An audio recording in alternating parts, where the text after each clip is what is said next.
Okay, what song was that? I like that. That sounds very cool. It reminds me of Nine Inch Nails, but I can't tell if it was them or not.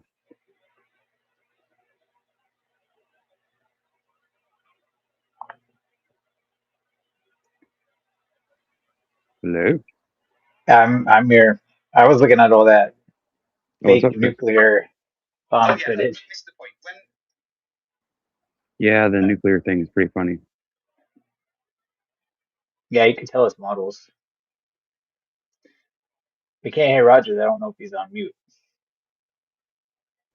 I think he's having problems with his mic or something.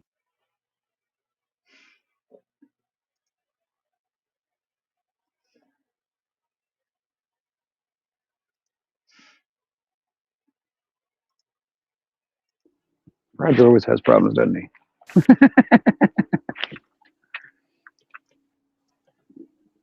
Roger. Where are you, Roger? What happened to you, Roger? There you are. No, not. We can't That hear was you. cool. I think your mic's fucked. Because your mic, Yeah, your mic thing just lit up, but then it stayed lit, it's staying lit up. So I don't know how that works, but it's like you shut it off right as it was like max. I think you're something wrong with your mic too. Try unplugging the mic and try and, or I guess you can't unplug the mic because it's a computer. All right, now the thing. Okay, sounds like you're trying to come in there, but it's sticky. It's not working. And I know I'm making a shitload of noise. Sorry. I big don't know what pine it is, people. Raj, but it's not working right. But we're not hearing nothing you're saying. I will let you know when I finally do hear you. By the way, if I do, if I hear you, I'm going around, Kid Kat. Raja, where are you, Raja? Where are you, Raja? Raja, where are you, Raja? Well, welcome to the show, everyone. Looks like we're having technical difficulties as usual. So, I guess Roger, if he could talk, oh, he's trying. He almost got it that time. I heard him for like a split second. It's like cutting in and out, bro. It's like it wants me to hear you, but then it's not. Maybe the cord's busted or something. Is it a what? Is it a plug-in type? Not that you can answer me, but anyway. Come on, Chris, talk too. Make it sound better. Um, I was just looking through the chat. I missed Jemanis. I had to say hi to him. Jimenez. Yeah, We just call him people. Jimenez. We call him Jimenez. I know it's Anus something, but I call him Jimenez. Jim and Ennis. I don't know. Jim Anus, like as in your butthole, anus. Yeah. And that's not being mean to him because that's the way he explained it. We used to make a fucking joke all the time and say, "Look, my anus is here," like, and we'd say the shit like, Jim's our favorite anus, that kind of stuff. I had all kinds of jokes that I'd use for it when I first met him. Now it's just gotten kind of old, but right, Jim? Tell him about it, Jim. Big Pine, he's been here a lot too. And I don't know who this I don't know who this Chris Connolly guy is, but Yeah. where did you come from anyway? I Yeah, know around I here. think I seen you on Flat Sides once. Or I maybe it think he wasn't lives Flat on Side, there. maybe it was somewhere else. I think Have you he's been on on there? there. I think he's on there uh often. Isn't that you? Yeah. Okay, I'm just making sure. But you were talking like as if you were going along with my story, but you weren't giving me a sign that I was I right. could have. Yeah. I know BPSI, who yeah. he is. I don't know I've who heard of anybody him. is really. I've only met one person off the internet, and he's a fucking nut. But I'll tell you what, I trust that motherfucker with my life. He's that kind of a dude, like he's a weirdo, and like he'll text you like 15 paragraphs of literal, like, let's put it this way. Imagine if I wrote a song, right, and I made every single word rhyme. Well, he'll do that. He'll send me a text message in like 10 seconds, right? That's like 5 paragraphs long. And it will have like every single word in there will actually match. They'll match up like word for word. They'll rhyme. He's the weirdest dude in the world. Like when he texts me, and he'll go on and on and on about 15 different things at the same time, just like me. He's just like me, almost exactly. That's, I think, why I like him so much. He's literally just exactly like me. Only I think he's like me on How does that steroids or work? me on. How I does don't that know. work? How could you have two of you? I don't know, but I think God had a sense of humor, obviously. Like Roger, are you able to even to text in like private chat or anything? Or I'm sure he can. Hello, hi, hi, Roger. Hey.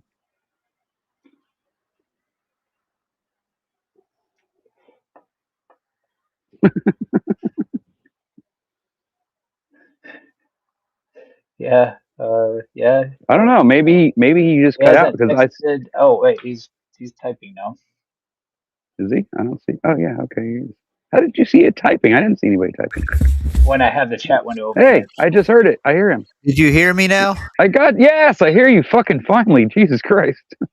Yeah, it's just I had the wrong cord plugged into the wrong. Fucking Torque, you grabbed it twice and touched it on the metal because we could hear it. We could hear the microphone like going. Zzz. We could see it like moving on the screen. You know Yeah, how like when I talk, it radiates outwards. Well, it would like radiate outwards and then freeze, and then we're like, "What the fuck is going on?" no, between Rhonda and the grandson, they tripped over a Oh, mic cord over the past 2 weeks, and they got discombobulated between the two, yeah, I from got the you. headphones to the microphone. How dare them?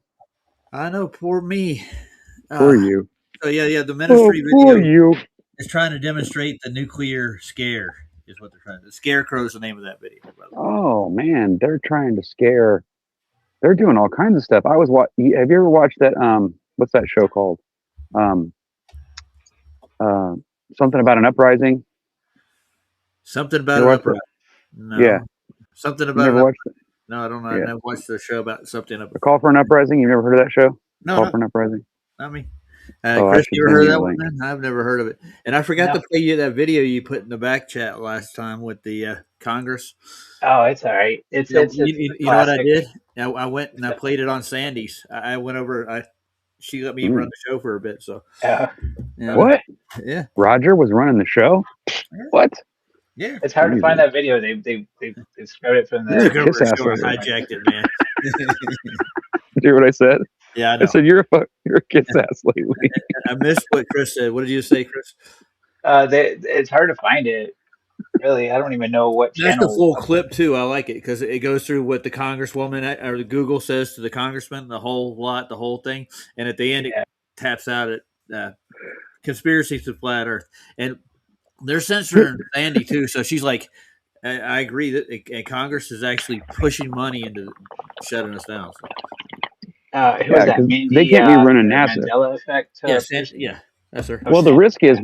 we could pull I just NASA. We could get all their money pulled. Because if Sure. we convince the world that NASA's not going to space, they're going to have to come up with another reason to spend all the Well, money. they're going to have to apologize to a lot of people for a And lot of other shit too. It's like, well, yeah, but they could. I mean, it's just like they do with everything, right? They'll just blame one person. They'll put a scapegoat out there, and they'll make you hate that person. And then as soon as there's a time for you to get your revenge or you to want justice, then they'll put him under the fire, and then he'll just, of course, just go live on another island somewhere where no one will ever see him again. But they'll claim that he died for this cause. That's oh what they yeah, do. yeah, sure. They're so full of shit, So shoving motherfuckers. rockets and capsules up in the air and go rescue them and said they went to Mars like 6 months later. Right? Mhm. Sure. Yeah. Well, they ain't even done that yet. So Rescue. If you were on Mars, you'd be fucked, dude. Because they can't get there. Shit, they can't even get a camera there without animating it. yeah. So I don't know. Good luck with that.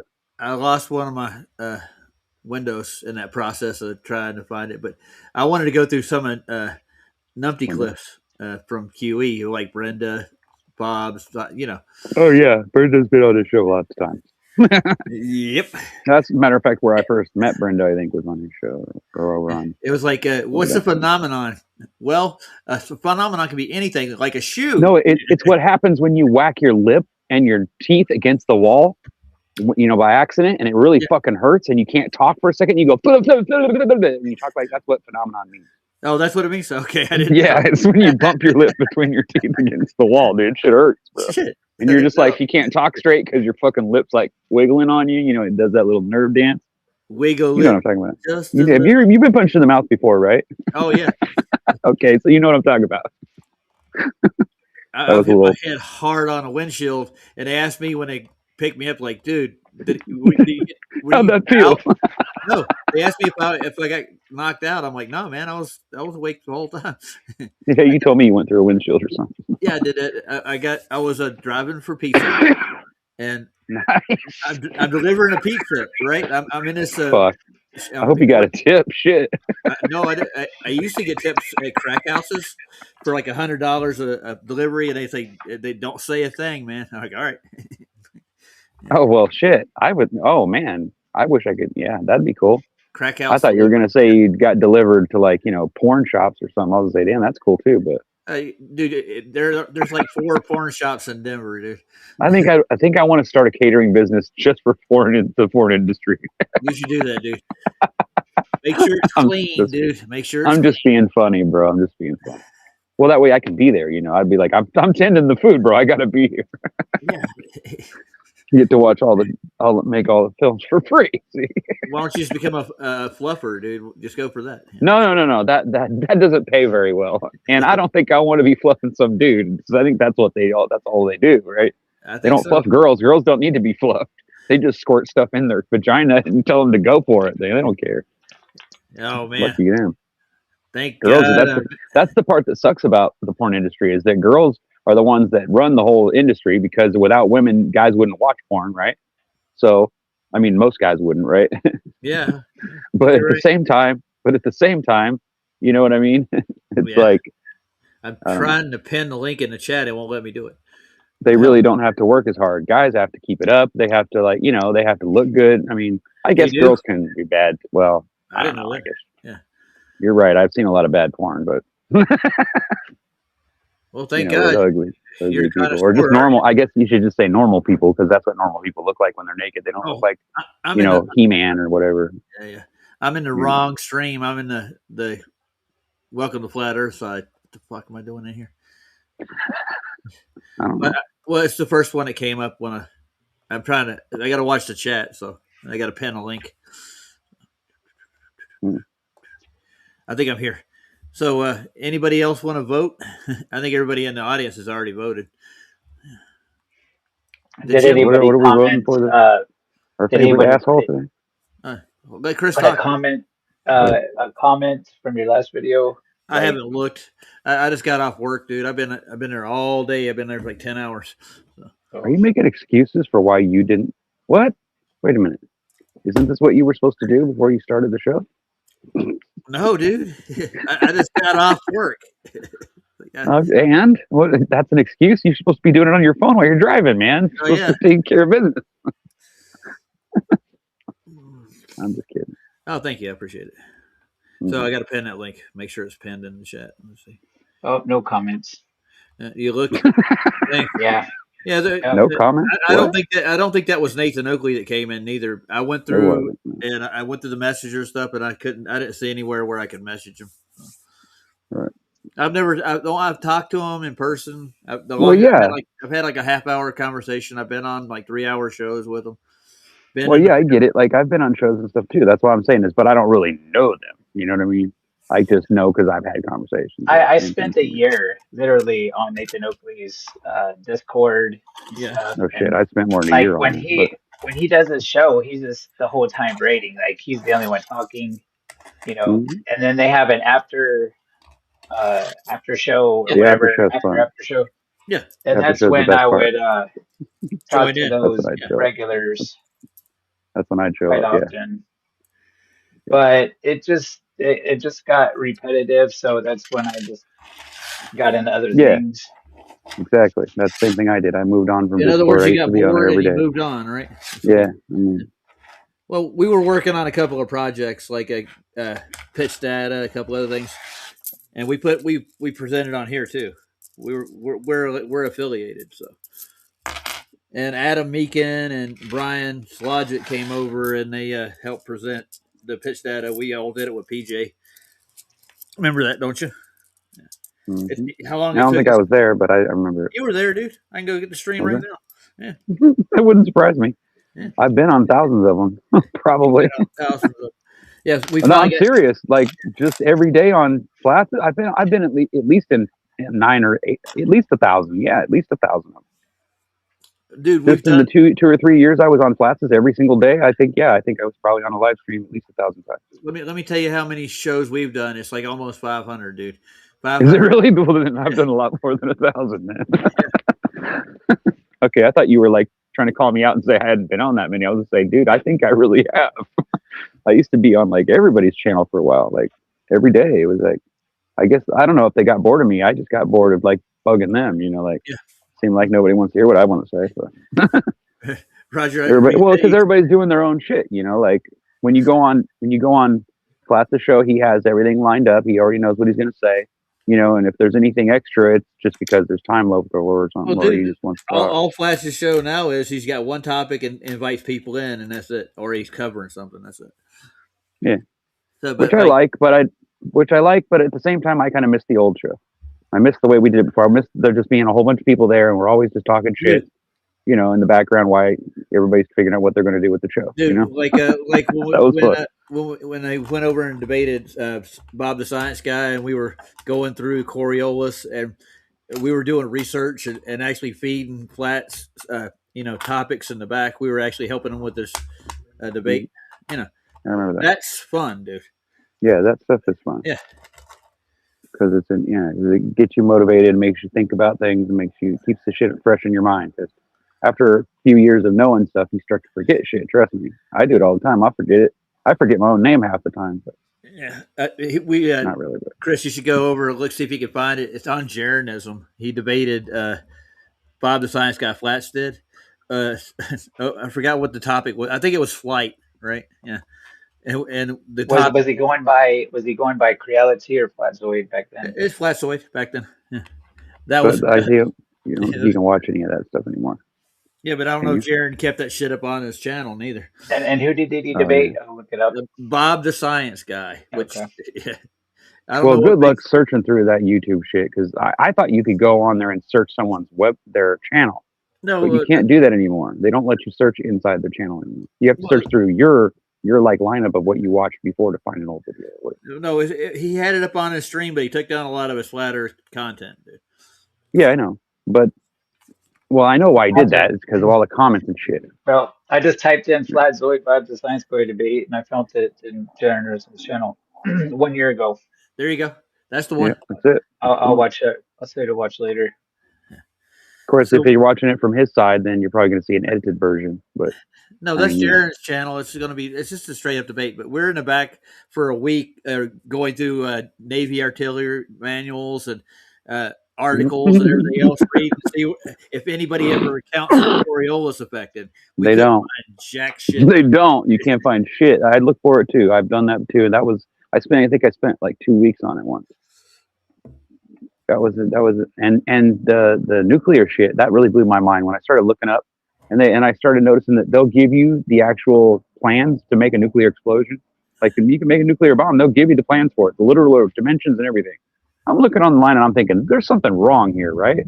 Like, is that really legal? Can they really give you the actual, like, tell you exactly what you should do in order to make a nuclear explosion happen?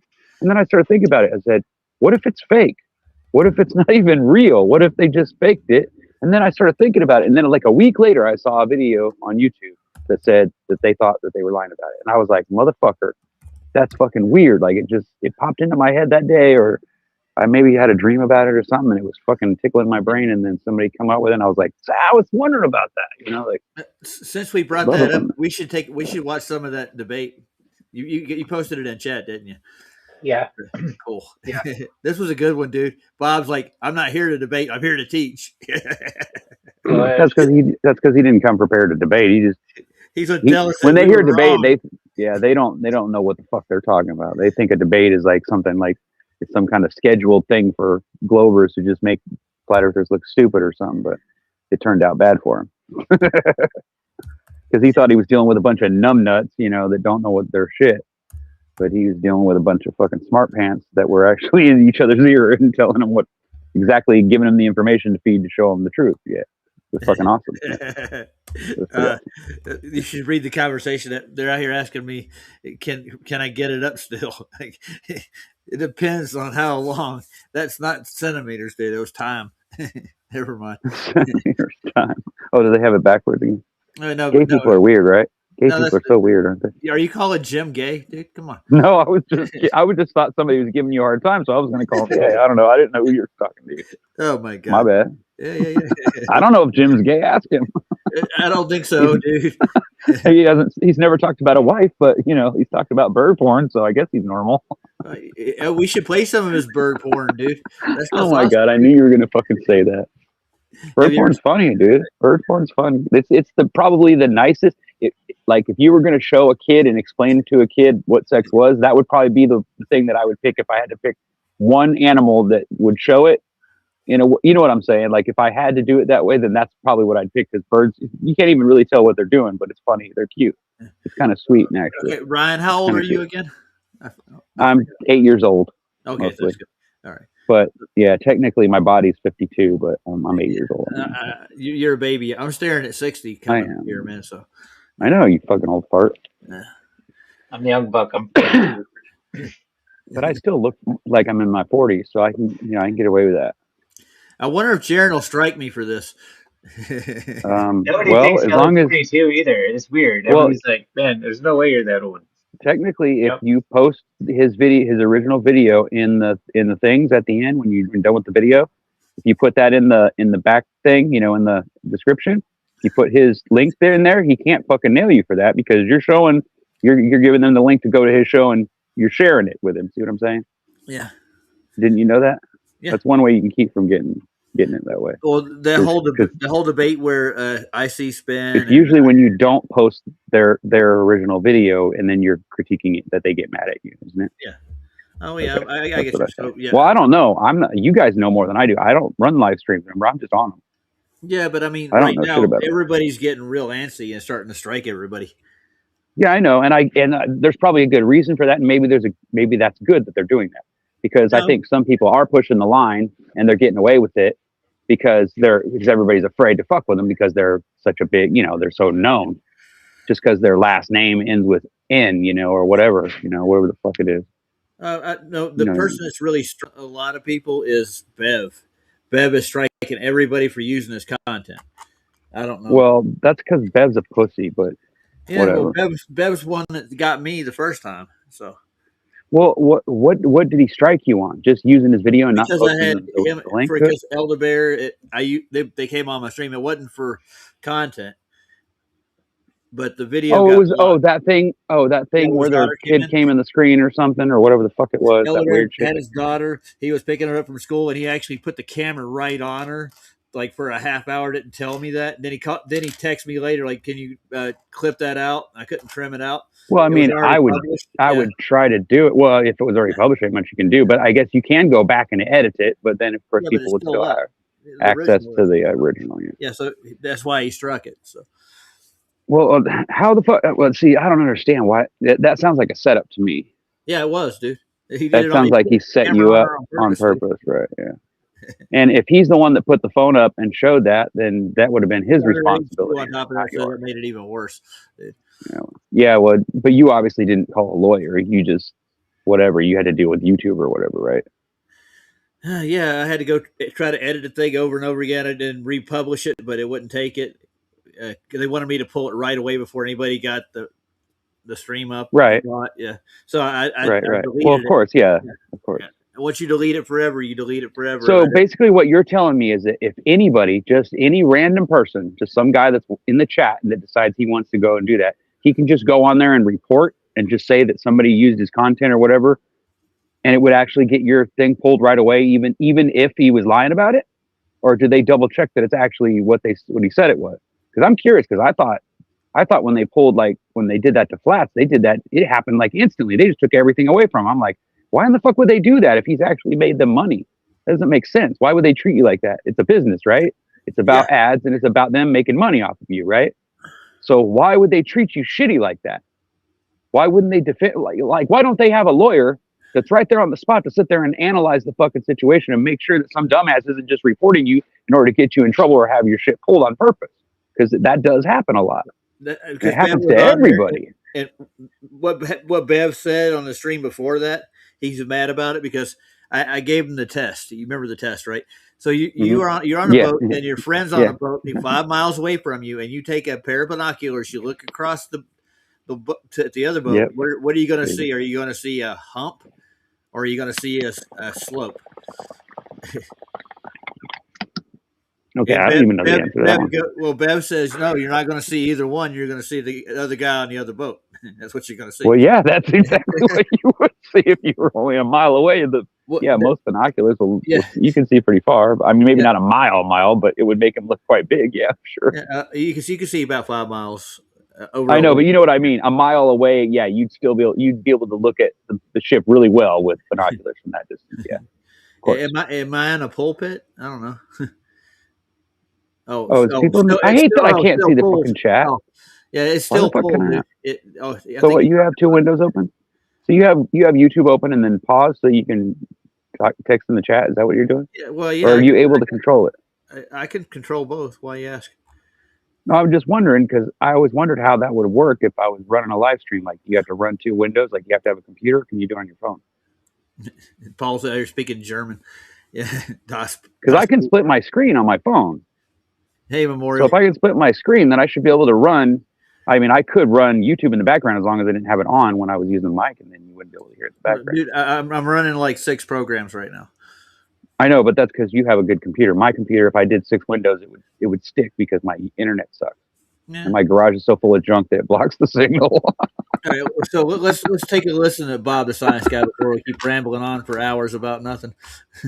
Well, it's not nothing. I mean, why I think I found it is because, I was getting a lot of Bob the Science Guy because he's mainstream, and then the Jeranism, I think, is his restrictions are like they have so Jeranism's actually popped up in the search. Bob's one of the first people I ran into on YouTube, not YouTube, but Facebook. I was on Facebook and I started, getting involved in debates with people in chat online, and Bob the Science Guy and Scam Man Dan, Simon Dan. Yeah. So I would go in their chat and talk to the people that were in there watching this stuff, and we get into talking, and I would show them proofs and stuff, and then I think I pissed Bob and Dan off. Good. Yeah. That's what I do when I go in there. Yeah, you don't see any flashes showing up in the search though. That's what I'm trying to point out. Yeah, I got you. So you know what we should do? You know what we should do? You know what? Nobody's ever done. Well, maybe people do it, but maybe what we should do is we should make a show where we just go after the Glovers, like they do us. Not like not like do the shit they do, but I'm saying like go over there and fuck with them, and then record it and then make it funny. You know what I'm saying? Like I think people would actually be entertained by that. But even though I think it's cheesy and dumb, but I mean, I just think it would be popular because people like to watch that kind of crap. Well, I got to find my list. Yeah. I found it. But I mean, I would prefer to like make it to where it was like, like we'll set them up like they always do us. You know how they take little videos and snippets of our stuff and then make it sound like we're saying this and that. You know what I'm saying? Like, I don't know if they've done it to me specifically, but I'm saying, I know that I've seen them do that like in videos where they take little snippets and they put them together and it makes it sound like you're saying certain shit that you didn't say. But all you need is an AI and a few words from you, right? And if you're online all the time, which I am a lot, and I talk a lot of shit, I guess you could probably just record my voice and make an AI out of me. But hey, so maybe I'm crazy. I want to go over the list, the voting list. Okay, first on the top of the list would be Sean Hawkins. You ready? Hey, Sean, if you're out there watching, I doubt he is up this late. You got one vote, Sean. I got my vote, but Brenda's got 3. I hate Brenda. Then McToon's only got 1. Wes has got 5. Well, McToon is the one they all work for. You know that, right? Yeah, kind of. It's where they get their script from him. I guarantee you. If you go back to all the shows that when they come on and they talk, they all have the same script. And if you match up, I guarantee you, it's the same shit that McToon puts on his website. Because it doesn't make any sense at all. Well, the last guy that came on a debate, Saab, guess what he had up using as a reference? McToon's. McToon's fucking website. I told you. Seabass is here. Hey, Seabass, you want to vote? Vote for the Globus, the GLERF. I want to say Globus. The Globus. The Globus. Yeah, the Globus. We'll call it a Globus. Yeah. Can you vote on your most favorite anti flat Earth? Yeah. Well, wait a minute. Glober is different than because I think McToon isn't a Glober because he doesn't even agree with half the shit the Globe claims. He argues with it. So I would say he's an anti-globe. He's an anti-flat earther. I don't know. He's an anti-flat earther, yeah, but he actually Craig. when it comes to global rhetoric, he sticks to the. No, if you listen to his show, which I've only done a few times, I won't but do it. he literally just sits in there and plots how he's going to fuck people over. Yeah, that's and try to ruin their lives. Like he's a real horrible, shitty person. He really is. There's one to vote for. All right, anybody want to vote for Red's rhetoric? Well, I don't know. Didn't Red's rhetoric like flip back and forth? Isn't he like a cheese dick? Everybody knows he's a dumbass. Well, no, Red's rhetoric is in astronomy, dude. He's absolutely. No, but I thought didn't he originally claim he was a flat earther and then lie about it or something like that? No, he's never done that. No, he's been after Oakley for the longest time, dude. Yeah, I know, but Red, I've only heard about him. I've never listened to his show. Of course, I haven't given him the credit. I've talked to him. Doesn't he look like a retarded dude or something? He looks goofy. He's never he's shown got glasses, dude. He's never. Ever shown him. Okay, so whatever I've seen, it's probably just like people's representations of what he's supposed to look like. One dude that keeps popping up in my feeds is Fight the Flat Earth. Craig? Craig, yeah. For some reason, I Fight keep the Flat Earth. pop-ups on that dude. Craig's a weirdo, but Craig's controllable. Like if I was gonna have to go against any of them, or if I was gonna have to meet one of them, I think I'd pick Craig because he seems like a rational dude, even though he's a fuckhead. I think that like I could talk sense into him. Before we watch this one, I'll show you Craig. Craig came in when Craig came on this show. I'll show you what.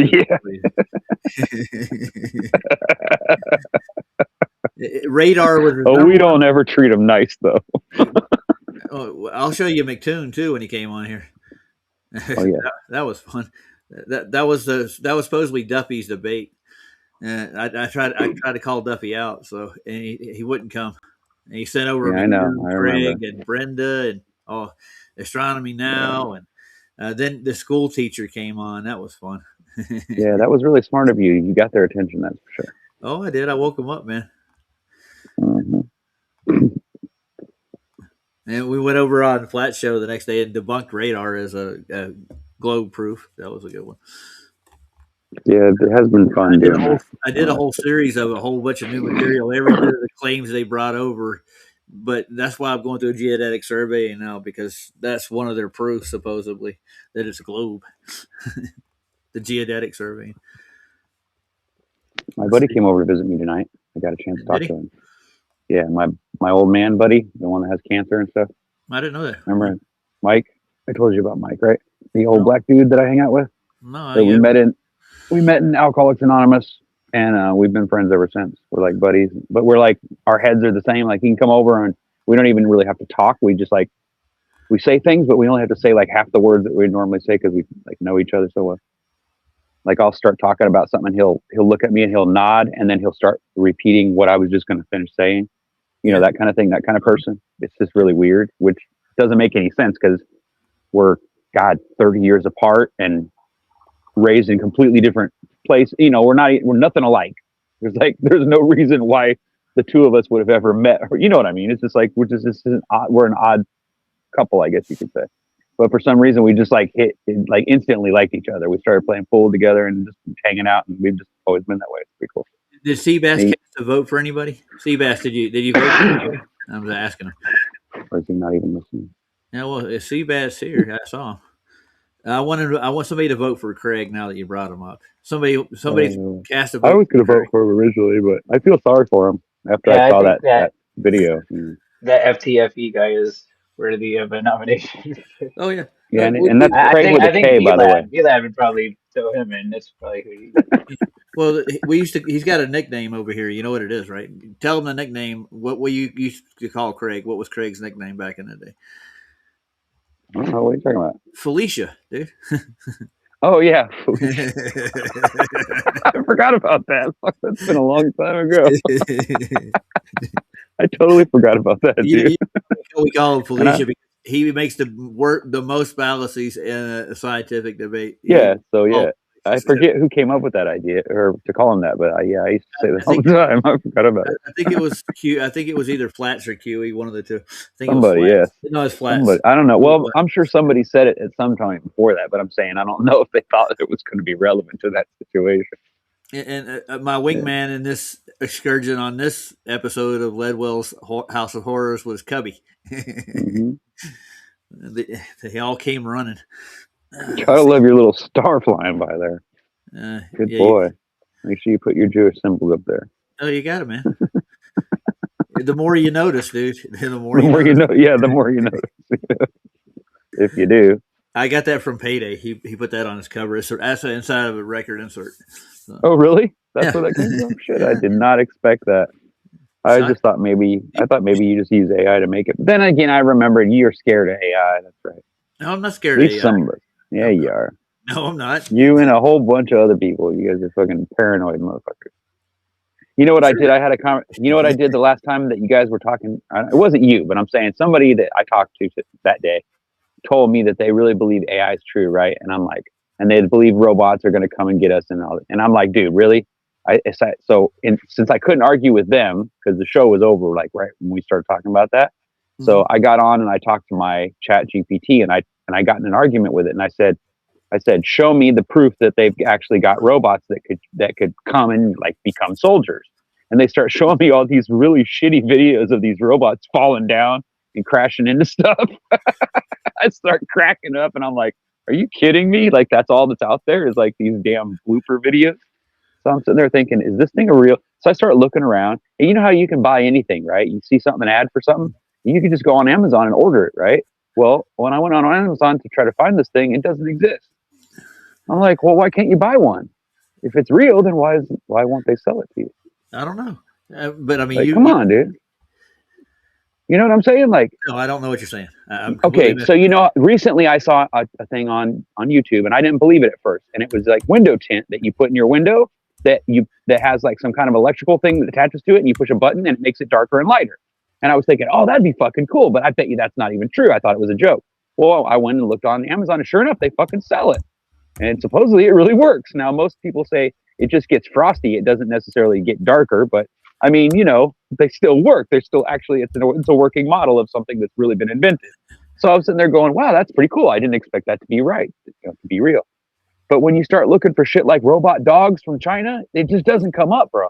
And trust me, if they had robot dogs in China that could actually attack and hurt you, then trust me, they'd have a little copy of it to send to you, sell it to you as a toy. Yes, they would. Just remember that. All right. So are you done? All right, good. So I'm gonna go get me a robot tomorrow, and you're gonna realize how stupid they are, and realize there ain't no way they're gonna use it against you. And drones are the dumbest thing too. Drones, really? You're afraid of a drone, really, with a gun on it? Give me a fucking break. No, I'm not afraid of them. I'm afraid of the guys that are flying the drones. All I got to do is spray water in the fucking air, and your drone ain't gonna fly, dude. Sorry, it's gonna fall out of the fucking sky because it can't deal with water. Bye. You mean military drones can't deal with water? Oh fuck yeah! I know they can't. Oh. Not water that's filled with paint. I'll be out there with a squirt gun squirting down the sensors, bro. Those fucking things are going to be crashing. Trust me. Okay. They ain't going to survive. You might get a couple of us, but you won't. It won't be long, and we'll have it figured out. So let's play this for Chris because he missed this. You weren't here for this soiree. No, I wasn't. This was a mess, dude. Yeah. First one up is Brenda. That's a safe one. No, I remember this. I was there before it started, and then I left because I knew Brenda was going on. You did? Every time you brought Brenda on the show, I've left, remember? Well, yeah, every time. I had her him over a barrel, but this is the big show where everybody came over from Duffy's. I know. Well, yeah, maybe I wasn't there that day, but I'm saying every time you brought Brenda on the show, I've left, and I'll still do it every time. You were here. You were in monitoring chat. That's what you were doing. Yes. Yes, you were here kicking out trolls. That's what you were doing. I was in the chat because I refused to be on the show with this fucking creepy ass. I called you up and told you, no, I come over. This is the big debate I had. Well, it wasn't really a debate. They just came in and gave me proof, so I told them I'd go look at them. And that was it. You check out his character. It's so creepy. It's Joan of Arc, dude. It really is. He Joan dressed of Arc was himself up like fat with a Joan of big Arc. chin. No, That's what that is. That's Brenda, dude. That's what? How come I can't see it? He's an ugly motherfucker, isn't he? He makes a beautiful woman. That's all I gotta say. Roger, you're disgusting, bro. I think I'm just puke. You actually think I'm serious, but yeah, I'm all right. I'm gonna play this. Let's No, I don't. I think you're being funny, but it's still gross. Yeah. All right. I'm doing great. How are you? I'm wonderful. How's the fundraiser coming for your trip? Well, it's around $5,000 now, a little more. I got. I remember more this than very that, huh? well. Well, I'm well aware of that. Yeah, I'm not. I was cussing know. you the I whole know you time, are. too. I'm not going to add more than one person to the stream at a time. You're going to have to wait. Yeah, they're coming in and droves. Okay, what are all the rules? The rules are. The rules are. I forgot the rules. I think they came in and they show one proof, and he brought Brenda brought this one. It was these boats over the horizon here. Oh You saw my the- God. Yeah. Oh That my was- God. Yeah, A we went boat through it. disappeared over the horizon. Yeah, we Oh my we went, God, Roger. we figured it out, dude, during this part. So, but that It's was an his optical proof. illusion, you moron. It's not an optical illusion. It's not really. It's They a were cheat, they were is like what it is. they were arc seconds away from each other. All of this is a swell coming in over this. Yeah, I was gonna say that's what it looks like to me. Is Yeah. they're on a swell, they're on the backside of it. Yeah, And within a second. course. Yeah, and here's Craig. There we go. Yeah. Gotta love it. You've ever watched any Craig stuff? They just been popping up like shorts on my feed. Wonderful. And I'll look at one here or there or automatically play on my feed. I've So- seen him a little bit. Just Chris, do yourself a favor, bro. Just every time that one of those pops up and it gives you it shows it to you. You know how it says at the bottom, it says, "Do you like this notification?" Just say "fuck no" and complain about it, and then it'll stop sending you videos of Craig. Yeah, I don't know why it did. I think it's because he did something with VLAD. Did he, Roger? VLab? Oh, I don't know. Maybe, VRAD. yeah. VRAD. VRAD. Okay. VLAD. What are the fuck his name? Ironworks. Oh, with Vlad. Vlad. VLAD. Come on, Chris. Come on, Chris. His name is Vladimir, dude. Come on. It's Vlad. Yeah. Yeah, Ironworks, man. Okay. I'm sitting here thinking he's talking about some fucking baseball player or something. VLAD. Some band. No, isn't there an A-Rod or something? Isn't there a baseball player named A-Rod or something like that? His name is Aaron. Everybody calls him A Rod. Yeah, Aaron Rodgers, A-Rod. Yeah, they call him Aaron Rodgers because A-Rod is just like A, and then Rod is the first part of his last name. Yeah, okay, get it. VLAD. VLAD. Yes, the VLAD man. Yeah. I knew a guy in high school named Gonad. Did you? Nice. I just had to say it. A-Rod. Now, Craig is a nuclear engineer from the Royal Navy on a submarine. Sure he is. But he doesn't know the water's fucking level. Oh, no. But now, check out his proof. All right. Let me put another link in there. Oh, yeah, I put a link in there. Should I pin it? Let me pin paste another link just in case somebody missed it. I don't know if that went in or not. I don't think it did. Let's try that again. Next up. No, I got no. Wait a minute. I got clicked on another link. I got to get a new one. I thought Craig was waiting or something like that. He was. I don't see him in there anymore. It says 4 people. Let's see. All right, Oh no, there's Craig. Now hold on. All right, there you go. Tell him the whole. He's up here giving goofy looks. I can see him. Like this is a fun joke. Let him up. Heck with it. Yeah, this was a mess though. Let me let him in. I had too many people show up. Should I do Craig and then I had. I think I got. I'll see how many views I got on this thing. How many people were in there? Over 1,000. 1K was. I got 1,000 people in here at one time. Um, Yes. yeah, when was this? Oh, this is right after Duffy's final debate. I went on there and I debated. Went on the debate with him, and I invited him over to come over to my channel and have a formal debate. He said he's quitting debating flat Earth. So Was that before or after that's after. the Yeah, final experiment? yeah. I talked to him Yeah. before and after, and he keeps changing everything. He is not even the same person, dude. He used to be. Well, we didn't trust him to start with, did we, Ryan? Or are you still here, I've I, never trusted Duffy? him or no. The first day that Duffy put his Showed up. fucking ugly ass mug on fucking Flatside's channel, I told everybody in the back chat. I said it specifically. I said this guy's a fucking charlatan, and he's a fucking dumbass, and he's probably not even really a preacher. He's probably faking it. And I said I'd stay the fuck clear of him because I don't know what he's got planned, but I bet you he's got some kind of scam going on. And that was the first thing I said the first fucking day. And the first time I looked at his face, I said, he's a fucking evil motherfucker. And Roger's like, I'm going to go see him. I'm going to go to his fucking church. I'm like, fucking Roger. Yeah, well, I wanted to go down to Antarctica with him. That was the plan, dude. Don't remember that? Oh, yeah, I remember. And when he didn't take you, you got very angry and decided to show up. Yeah, I remember. Yeah. Well, we were investigating him to start with. It was like, is he really a pastor? So I went to his church, see if he was there. Yeah, Nobody was there. exactly. Yeah. Well, I told you to go. Well, I'm sure everybody did, but Yeah, when you told me that you live down the street, I'm like, fucking go over there. You at least get a video. I mean, yeah, I can't hurt anything, right? It's not going to do anything. I live So you streamed might the whole scare the thing guy, but- down there. I was on Sav's Yeah. channel when I did it. You were with Mikey, weren't you? No, I was on Sav's channel. That was Oh, that's the third time I went down there. Oh, okay, that's right. That was afterward. And I told you it was a bad idea. I live streamed. I went to the church on a Thursday night, right? And I was supposed to go to their service. They supposedly it was listed as a Bible study on Thursday night or something. Nobody was there. They had a sign in the yard that said that they were remodeling. Remodeling. So that's a good excuse. No, there's actually a sign. If you just buy a church, an empty church, and you put a date and a time down for church services, I guarantee you people would just show up. It's just how church is. But regardless of that fact, let's go on with the story. This is Bob Enyer's old church. No, I get that, but I'm saying that it happens all the time. I see it every day. When I was a kid, we used to go to all these weird Baptist churches in the city, in Kansas City, and they'd be like all black people or all like Mexican. It'd be weird as fuck, right? And my dad would just find these weird churches, and we'd go there, and they were always nice. Don't get me wrong, but it was just like there were some weird people in there, though. Like just it was just scary because we'd show up to go to church, and my dad just heard about this preacher and wanted to hear what he had to say or whatever. Like my dad was a weirdo like that. Yeah. So like I had a lot of impression of it. Roger, I think GLERF and BLERF awards should go on to Robwin.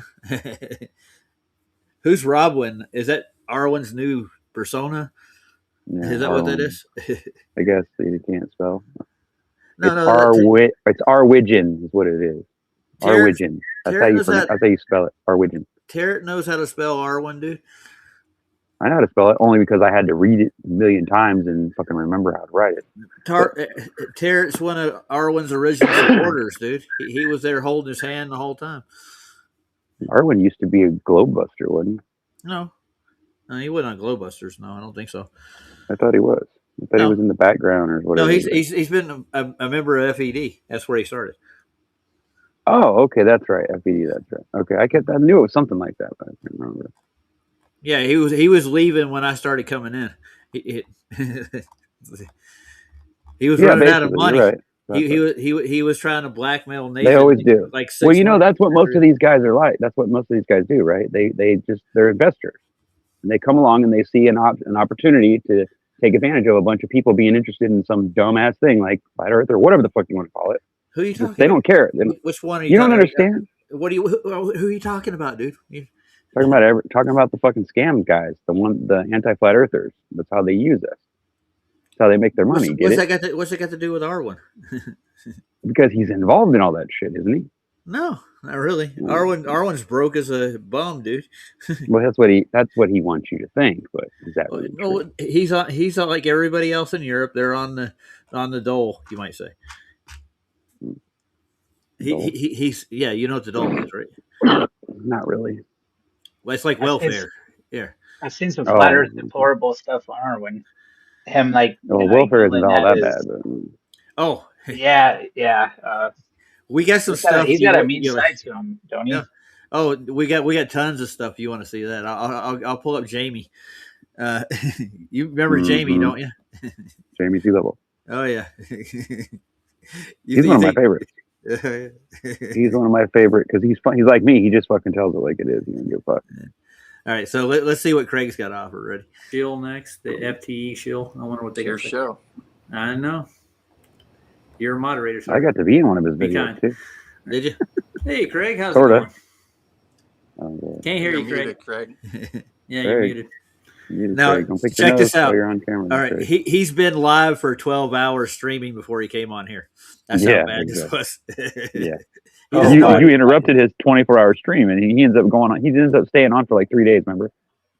Oh no, that was a while before that. Before that. Okay, right. They did a 3-day stream to raise money so they go to Antarctica. Yeah, and people were donating, and I was laughing. I was in there cracking my fucking ass up. I was like, "Are you fucking kidding me?" Dude, I streamed one day with like PJ for 3 or 4 hours in the morning, and then it was like an hour break, and then I went on Flats's for another 2 or 3 hours. And then I got to PJ's again, and it was like movie night, and I passed out. Yeah, I used to do that. I used to go on Flats's and then PJ's, and then I'd go over to fucking Vlad's, and then I'd go over to fucking Sovereign Soul, and then I'd go to whoever the fuck else I was going to, and then I ended up over here with me and Roger were doing shit on the backside.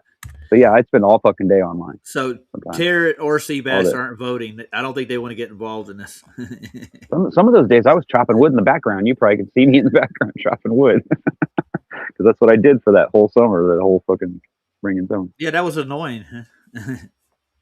Oh really? Was it? Yeah, that's like you come over and make random comments every once in a while. Yeah, exactly. And then go back to cut. That's what I had to do, man. I had to take care of business. All right, gotta stay fit, man. 12 hours, and Craig is like out of it, dude. So he just presents for radar. That's it.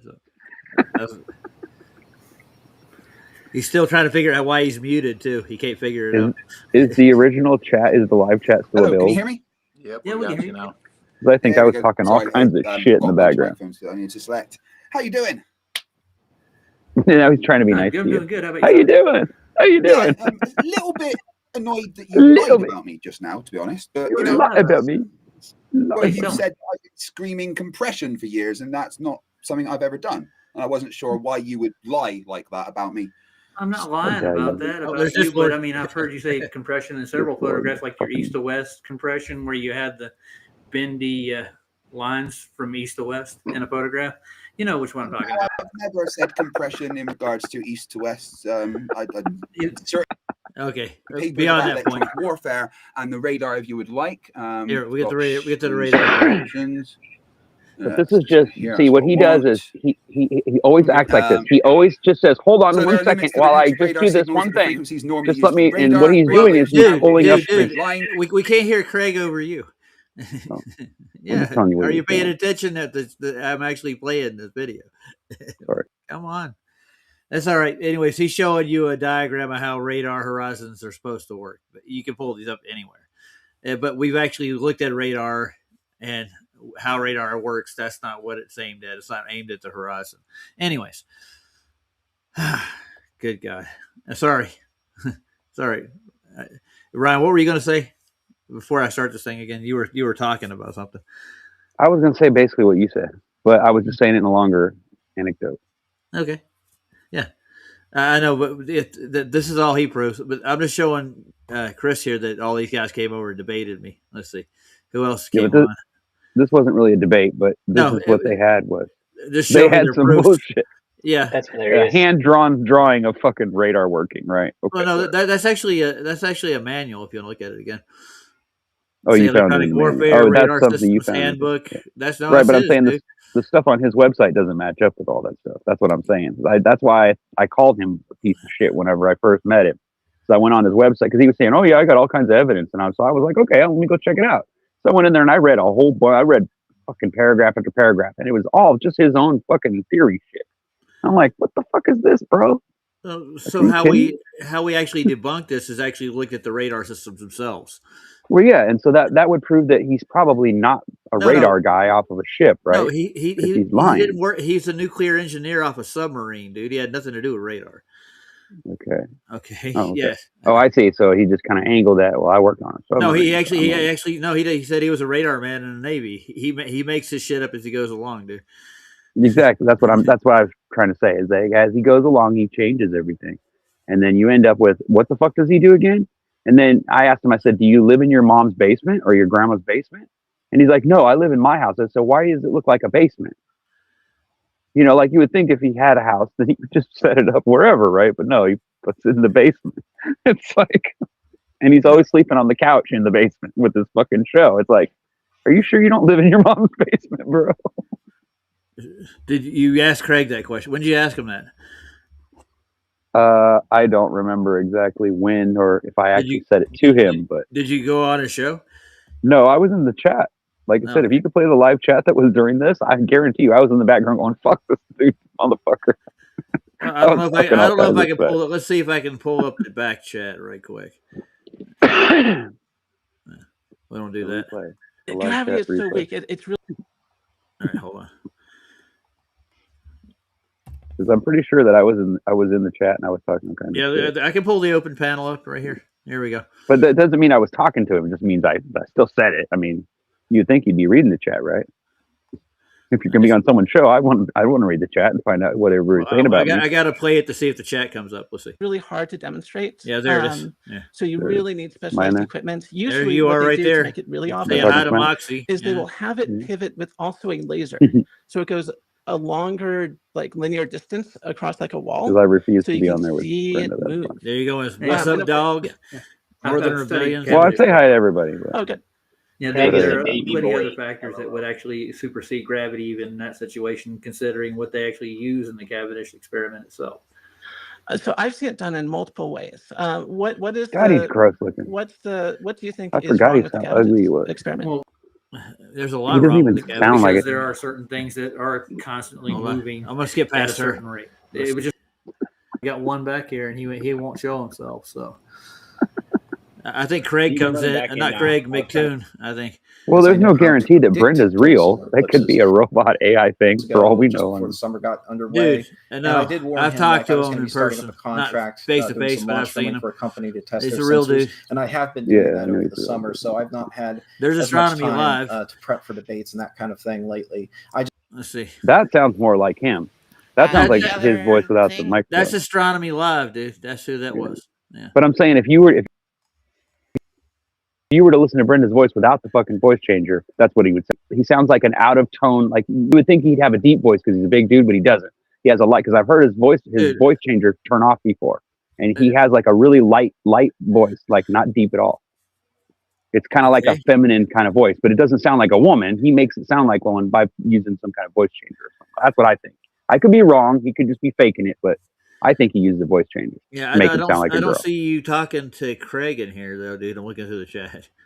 I didn't mean like specifically then. I just meant like if I did say that to him directly, it would have been probably in a chat or in the background or something.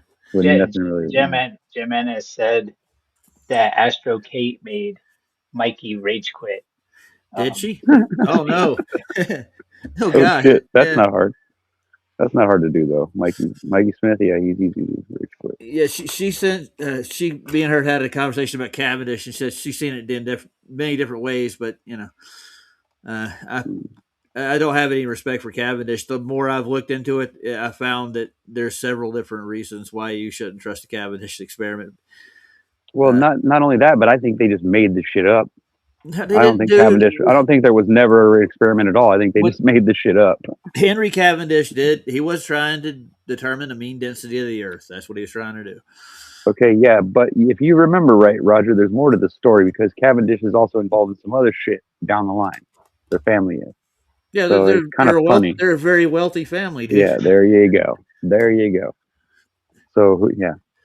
Who gets credit for whatever the fuck they make up? All he did was take a torsion bar, put 4 lead balls in a shed and isolate them from everything and see if they would actually move. And claim that they moved. Yeah, and claim that they moved. Yeah, I know. But they've refined it since then. But I've looked at several different versions of it. They've refined it because it didn't work. It was faked. You know how many different? And then they find. Oh God. Yeah, I know. I do know actually. There's like 15 different ones because, and then there's a couple that are misspelled too. Yeah, I know. I've seen it. I did the research. But go ahead. So basically, you know what the torsion bar does, right?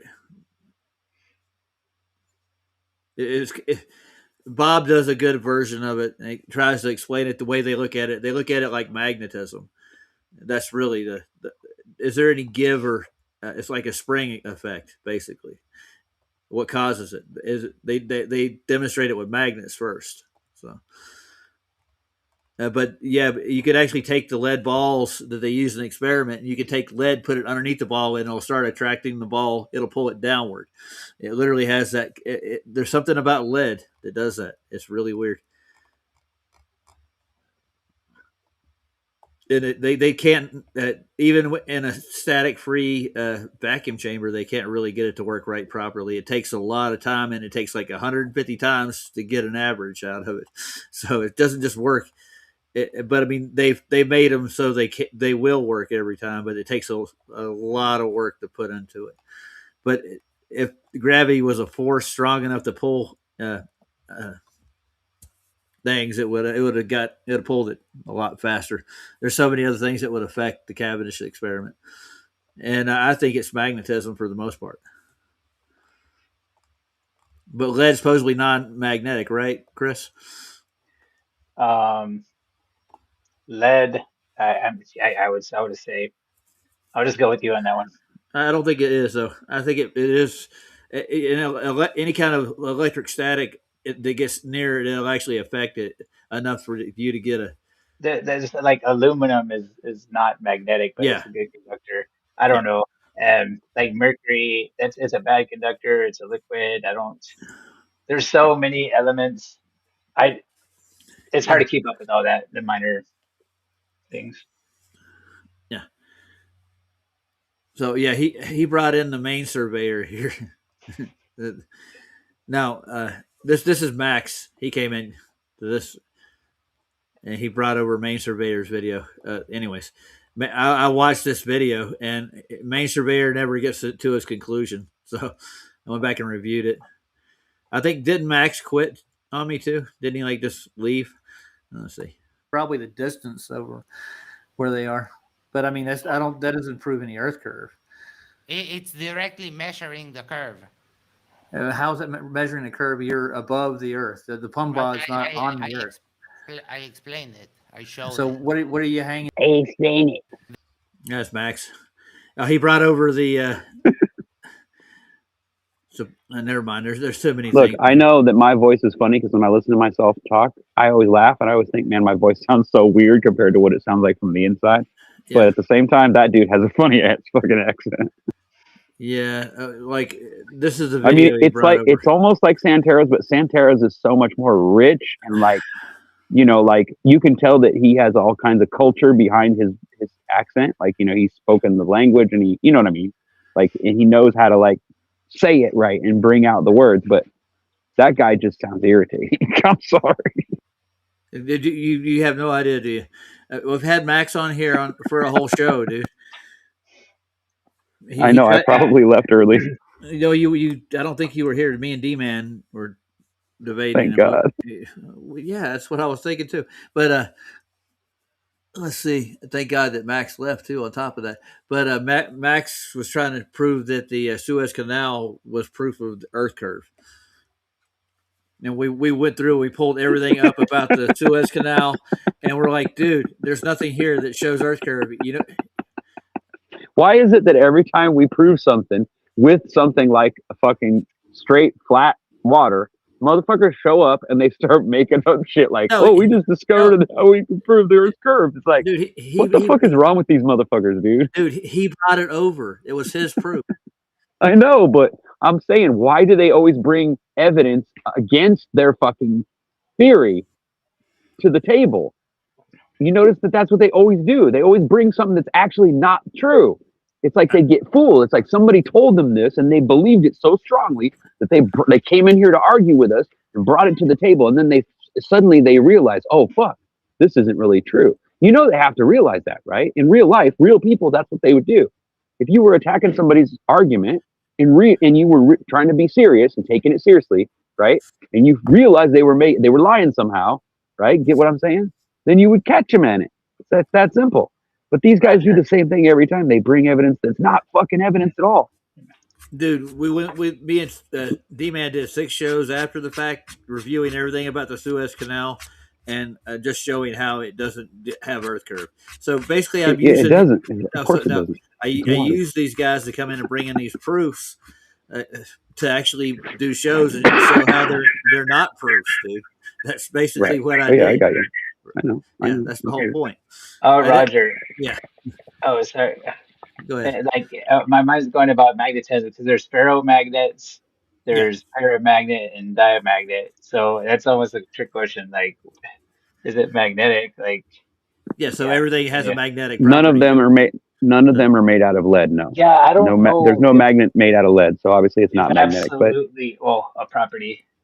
Yeah, neither is gold, but well, I know everything has resistance in common. That's for sure. Well, electrical resistance, yeah. I can go get a chunk of lead right now. I have one. I have a sheet of it, dude. I have literally a block of it. Well, go get a magnet. Like fucking hundreds of pounds of it. Go get a magnet. My grandma's back here. Go get a magnet. And it doesn't. I'm telling you, it doesn't stick to it. You know why I know that? Because I go fishing with a magnet, and I never get sinkers unless they're made out of metal, or unless they have those little sliders on them. That's the only time. No lead ever comes up on the magnet. Never. It's not. Yeah. And you can't make it magnetic either. It's not able. Just like gold is not magnetic, but it is electric. It will take a current though. But gold is like they electroplate computers with it, so they can make electricity travel. I'm trying to weed through it, dude.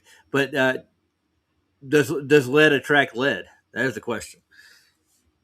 No, of course not. It doesn't? Huh. I didn't know that. Is that like mass attracting mass or something? Well, that's basically what they showed in the experiment. Okay. Yeah. No. They took a chunk of lead, they put it underneath the lead ball during the Cavendish, and it pulled it down, supposedly. I wasn't there when they were in the demonstration, but it wasn't a vector. I mean, the downward part, when the lead ball is on the torsion bar, it shouldn't pull it down, but it does. It went down about maybe a hair, just a little bit. But you could actually see it move. It's really weird. Man, there's all kinds of other things. I don't know if they isolate because it is a conductor or something, right? I don't know. It's a really good conductor, actually, isn't it? So they use it for battery cores. It holds current. Yeah. Are they isolating that off? Is it a good control? I don't know. I haven't looked into it that deep.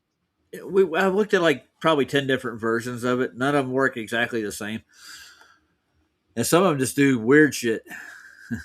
I mean, but if you could isolate the balls and the torsion, it should pull it right to it. Some actually pushed it away from it. It was really weird.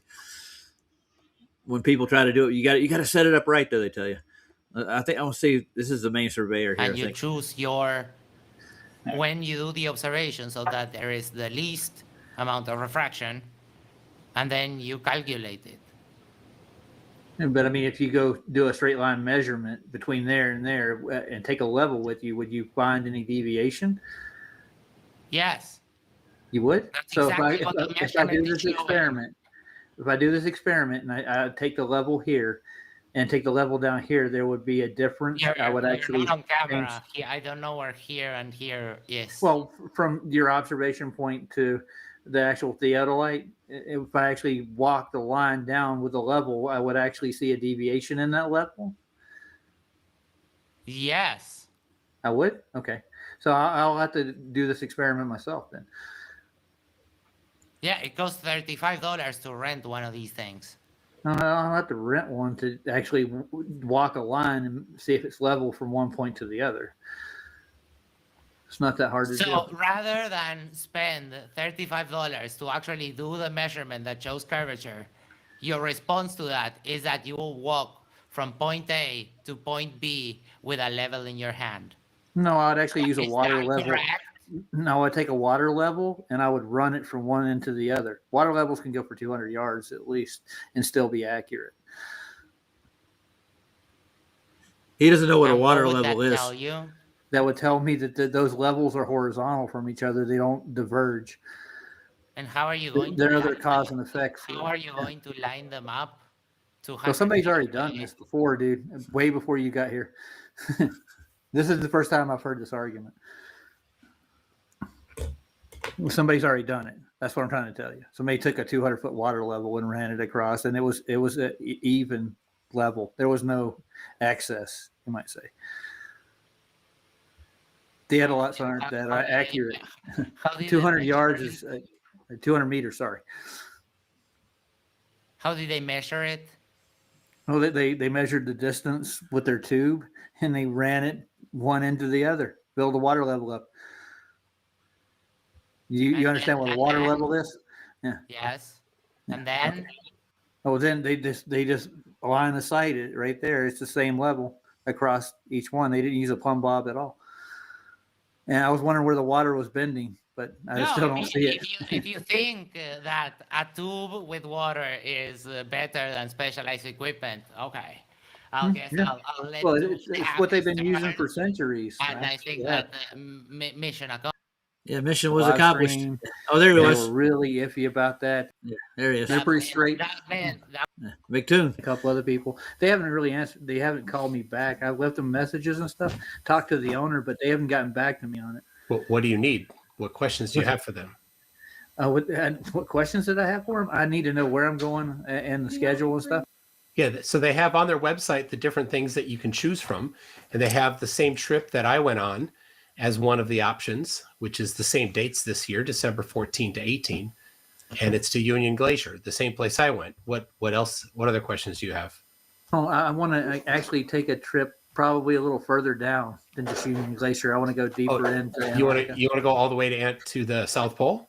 Yeah, that's what I was aiming for. Oh, so they have that as well on their website. Yeah, I'm well aware of it. Yeah. Oh, hold on. Their prices are a little higher, dude. I know.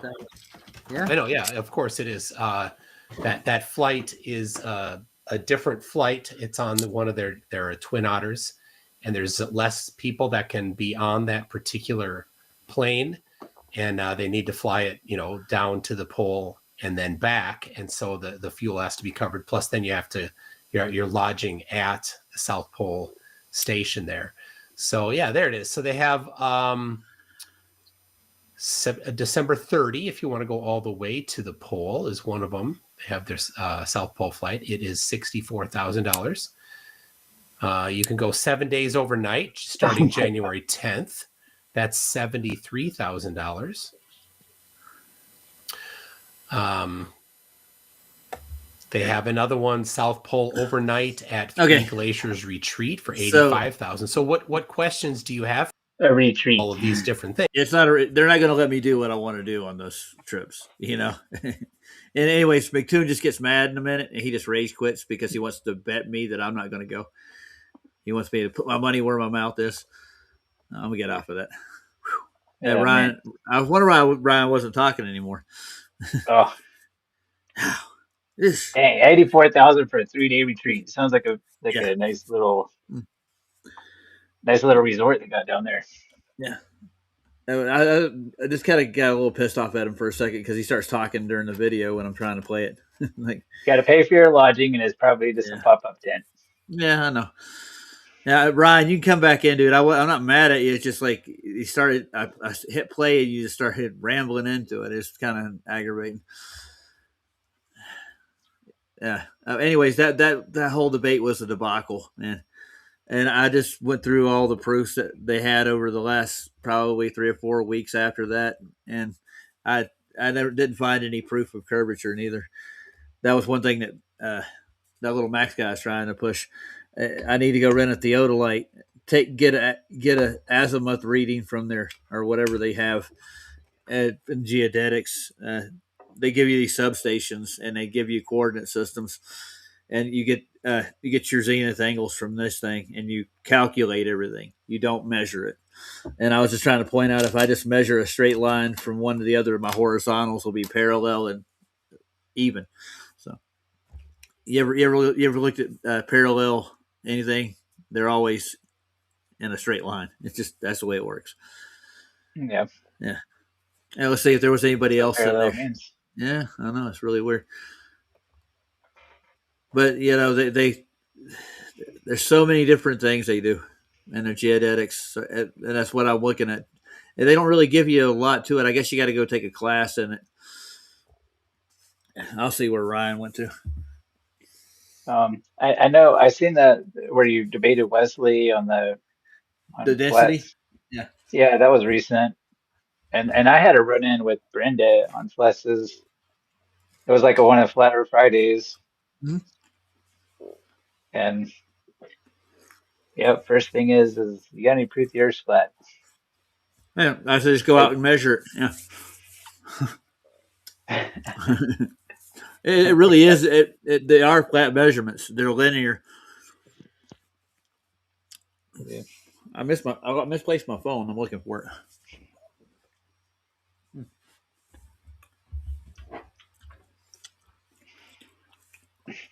Give me a second. I'll be right back. Brought up, that outlook right behind my house. I can see 170 miles easy. It's weird, like what I can see with my eyes on the map versus on the map. It's very weird how far I can see, how little it is. Are you still there? Sorry. I found my phone. All right. I'm going to see where Ryan took off to.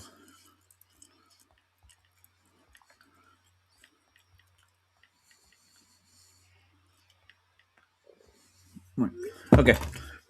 So what did Brenda say? Besides that, that's about it, right? Can you prove flat Earth, basically? Yeah, I just basically shut that discussion down with that, and then I was like, I'm not debating Brenda.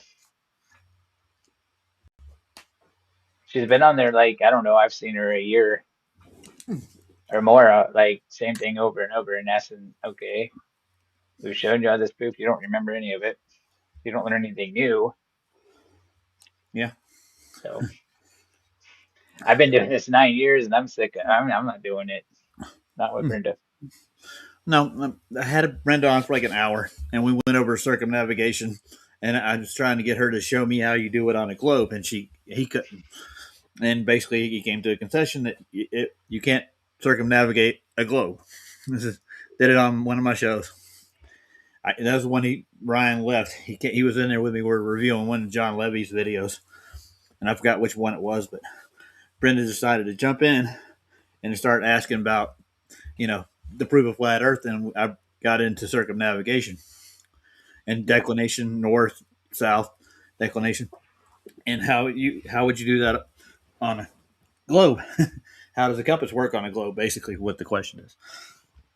And I can't really figure that out personally. I mean, it points north, and you go east to west or west to east, and nobody's ever went north to south completely all the way around. We went through the whole rig. So that's the kind of debates we used to do back in the day. And none of this, a whole bunch of, get the theodolite, look at the stars. But I mean, there are people that do that, and I'm proud of them, like Shane and Alan do it. They have the wherewithal and the mathematics to do it. Have you watched any of the Space Odyssey stuff yet? I did see, I think they were live. I don't know if it was today. I popped in for a couple of minutes, and then but yeah, I did. They were live today, I think. Yep. I subscribed to them. Nice. Yeah, it's a dude from Globebusters. Yeah, they're from Globebusters. Yeah. No, I haven't. And you said that they do. What are they doing? What they're doing, they're comparing a flat Earth to a globe Earth with inclusion. Well, does it relate? I thought it related to something that some of my research and stuff that I do. Well, I don't know if it was Ether or. Well, the name of their channel is Ether Cosmology. Okay, yeah, Ether goes. Okay. And he deals with he does a lot with refraction. And we're talking about celestial refraction to terrestrial refraction, where you're supposed to see the stars on the arc minutes from where each latitude, longitude. But they more they know astronomy type stuff than actual Ether. Yeah. Well, they're dealing with the actual arc minutes of where you're supposed to see the stars on the globe. This is what they're comparing to what they would do on their model, the flat Earth model. And they're timing them like arc minutes for where they're supposed to be in stellarium, and they're comparing them to what we predict and what they predict. Is it possible for nothing to exist? I don't know, dude. Good day. I'm pretty sure there's some things that do exist that are nothing. I don't think they're made out of nothing. My point is like those little. I've heard this argument like plasma balls. Believe me, I've heard this argument with Wissett over and over again. Oh, there can be nothing, no thing. He gets into the semantics.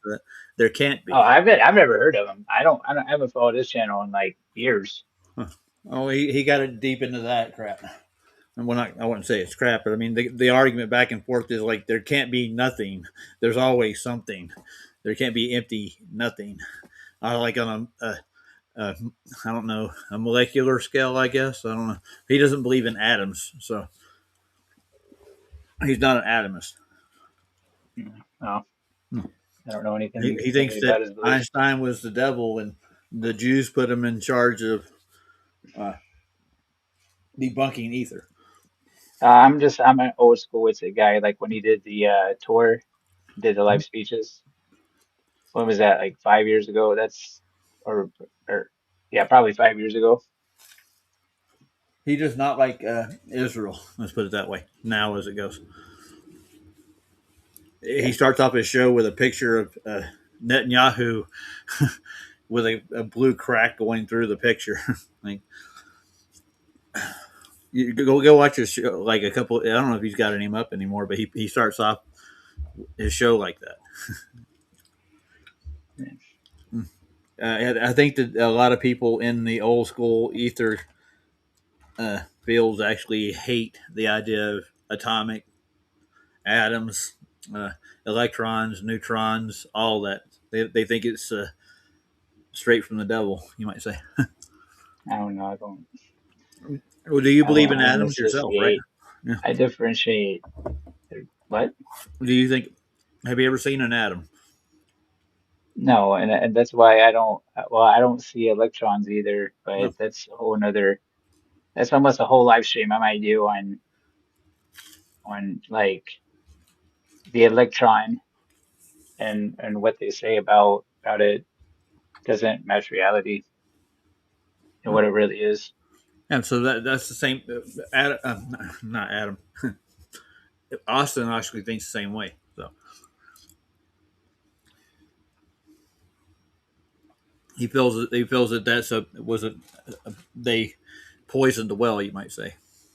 Built the whole entire science and the field on atoms, electrons, neutrons, and all that stuff, and they discounted ether.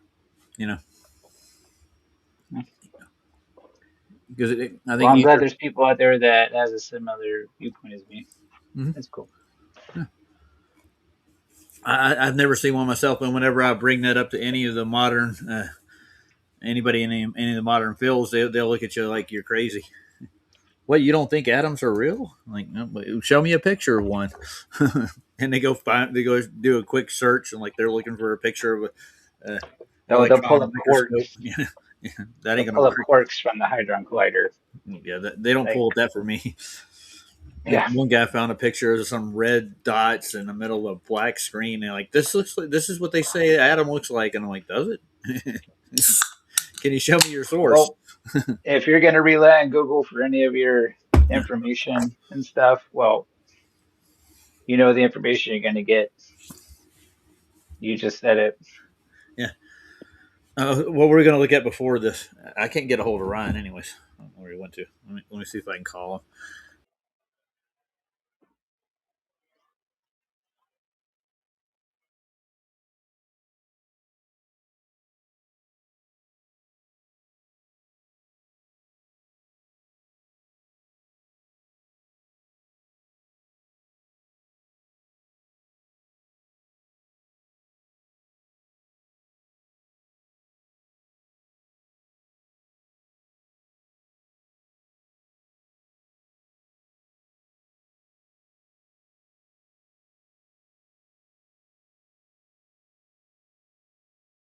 Yeah, his internet was messing up. He's coming back. All right, so we were going to look at another video, weren't we? Oh yeah. If you want to watch my debate, go back. Matter of fact, I cringe when I see that debate. Chris, you still there? Yeah, I think we were going to do that flat-swayed and. Yeah, that was one we were going to look at. Yeah, I still got it. Because when people share videos with me, it goes into my app, and I'm in Chrome running this, so I got to open my app to actually look at it. But this is Flatsoid and Bob. This was a horrible debate. He was trying to show how a plane flies over a globe, I think, in this one. I'm not really sure. You ever seen me try to demonstrate that? Oh man, yeah, and how. Well, you'd have to dip your nose. Yeah, all of it. The gyroscope, mm-hmm. the whatever they. Yeah, I know all about it. Bob is really both sides. Yeah, both sides. Well, dude, if you understand how you have to maintain level, that won't work on a globe without dipping your nose. That's when you keep speed. Now, well, let's hear Jaren's intro. That I don't want to hear it. The artificial horizon. Yeah. There is no real official horizon. It's an apparent place. Oh God, this looks horrible, doesn't it? Let's hear some volume. That is the plan. 30 minutes each with the clock. A minute intro to begin. And they each have 2 buzzers, as you have gotten used to by now. Let's bring them on. Here is Bob and Flatsoid. Set this up, by the Welcome, way. guys. Nice to have you. He set the format up. Glad to have appreciated the platform, and that's glad Bob could make it. Awesome. Well, thank you very much for having me, Jaren. Always glad to have a chat with somebody. Good. You can tell everybody real quick who you are, where they can find you, all that fun stuff. Well, I'm Bob the Science Guy. I'm from Michigan. I am a YouTube creator that's been dealing with science denial and conspiracy theories for about 5 years. I'm a science communicator, and I have channels here on YouTube for Bob the Science Guy, for Shamrock Banks Observatory, my backyard observatory where I do comet and asteroid research. Yep. I also have a slide rule and mathematics channel that deal with my favorite little thing, which is slide rules. And I'm over on TikTok recently under Bob the Science Guy. And over there, I do a lot of science education. All right. Thank you very much. And we've got Flatsoid. Go ahead and tell them where they can find you and who you are and all that fun stuff. Hey, guys. Yeah, I'm Flatsoid's Perspective. A flat earther, obviously. Been doing YouTube for the last 7 years about. I do have a TikTok, Instagram, and Twitter if you need to look me up. I'm just going to have some fun. And everybody knows me. I like to debate. So it's going to be fun to see what we going Bob to is get about up as much of a scientist as I'm a contradictions scientist. the globe has to offer for us. All righty. See who goes first with the intro. We'll go ahead and do a coin toss. Let me get that on there. I'm going to defer to Flatsoid requested this debate, so I'll be happy to defer to him. He can go ahead and do his spiel at first, but I have 1 hour. You okay with that, Flatsoid? Usually yeah, that's fine. Really well. We won't even do a coin toss. All right, Flatsoid's going first. You got a minute to do an intro, and then we'll get started. We'll give his minute, and then we'll get started with the 30-minute clock. So go ahead. When you start your intro, we will start the clock. So, Chris, what do you think so far? Cool. Yeah, I don't need to share screen, though, because it's... Cool. Yeah. It's going to get weird. I promise you. We're not yeah, right now. We gotta know science, man. Like I had to learn everything electrical. Am I presenting right now? It should be showing. No, it's just us. Okay. Well, I thought I was presenting it. Hold on. I got to go back. We were presenting, but then it popped to us. I don't know how it did that. Jesus. I didn't click on it. I didn't hit shop sharing or anything. I guess we got to get it again. Here we are. Okay. You got to put it back. Reference. All right. Let's see if we can start from here. It's been dealing with science denial and conspiracy theories for about 5 years. I'm a science communicator, and I have channels here on YouTube for Bob the Science Guy, for Shamrock Banks Observatory, my backyard observatory where I do comet and asteroid research. I also have a slide rule and mathematics channel that deal with my favorite little thing, which is slide rules. And I'm over on TikTok recently under Bob the Science Guy. And over there, I do a lot of science education. All right. Thank you very much. And we've got Flatsoid. Go ahead and tell them where they can find you and who you are and all that fun stuff. Hey guys, yeah, I'm Flatsoid's Perspective, a flat earther. Obviously, been doing YouTube for the last 7 years about. True Seabass. I do have a TikTok, Instagram, and Twitter if you need to look me up. I'm just going to have some fun. Bob's green screen's bleeding into his Coke. Like to debate, so it's going to be fun to see what we're going to get up to with what shenanigans and contradictions the globe has to offer for us. All righty. See who goes first with the intro. We'll go ahead and do a coin toss. Let me get that on there. I'm going to defer to Flatsoid requested this debate, so I'll be happy to defer to him. He can go ahead and give his spiel at first, but I have 1 hour. You okay with that, Flatsoid? You want to go first? Yeah, that's fine. Okay, we won't even do a coin toss. All right, Flatsoid's going first. You got a minute to do an intro, and then we'll get started. We'll give his minute, and then we'll get started with the 30-minute clock. So go ahead. When you start your intro, we will start the clock. Okay, cool. Yeah, I don't need to share screen, though, because it's just based on the intro is we're talking about Coriolis, and we're going to be talking about flight dynamics. So the point is we do not observe any plane deviation to present the presentation that Earth rotates underneath the plane. So we have no Coriolis effect deviation observed. So there is an issue there. And we do not have to account for anything as if curvature when the plane is flying anywhere over the plane. The fact that planes work and show they fly a level flight and have their gyro set on the runway in a rigid frame reference of horizontal, and when they land they still have that same horizontal no matter where they go, it shows the point that they have never ever flown over a curve or had to account for any movement of the ground beneath them. Thanks. Excellent, thank you. And Bob, same thing. We'll start your minute when you start talking. Okay, well, I'm an actual trained pilot and fly airplanes, and quite frankly, I know how they work. I also know quite a bit about celestial and ground navigation. And I'm just going to let the facts speak for themselves today. And that's all I have to say. All right. This really isn't, this isn't a subject of debate. This is a subject of education. Well, thank you so much for that. And both clocks will be set at 30 minutes. Flatsoid, you can begin. You both have 2 buzzers you can use if you want to take control. Otherwise, I'll go on mute. Okay, thank you. Flatsoid, you can go as long as you need. Awesome. Yeah, so thanks, Bob. You heard what I had to say in the first minute. Would you be able to, let's maybe first address the curvature part. Why aren't we able to observe anything that situates us flying over geometric spheroid? Why on earth don't you think that curvature is taken into account? How do we navigate over the Earth? With a plane, you navigate over a stationary, rigid plane. Well, that's your claim. However, we actually fly over great circle distances and via great circle courses. There is no such thing as a great circle on a flat plane. That's only found on the surface of a sphere. So can you show us flying great circle distances in a vertical, please? What do you mean in a vertical? This is where he actually does. He went right off topic.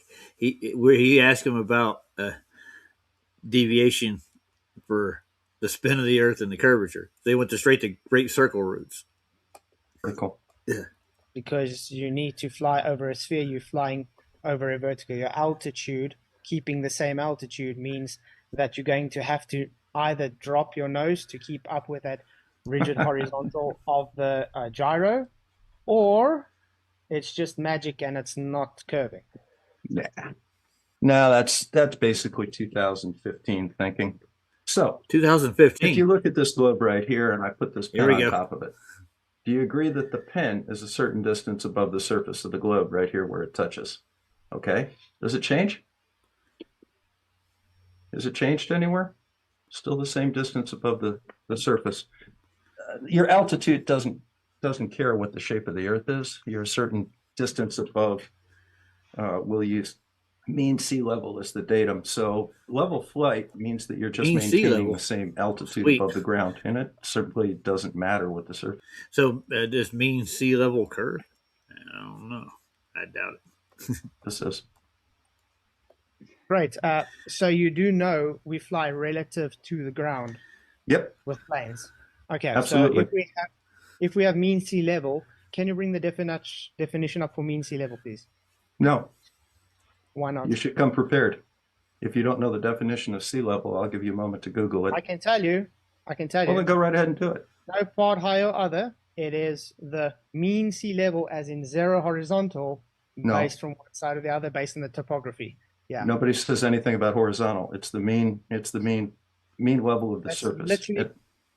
It's the datum of the surface. So, for example, if you have a sphere like this, yeah, he thinks he's a pilot. The surface is all sea level, and the distance above sea level doesn't change no matter where you are, as long as it's the same distance above sea level. So, you can try and claim that that's horizontal to go along with your belief system.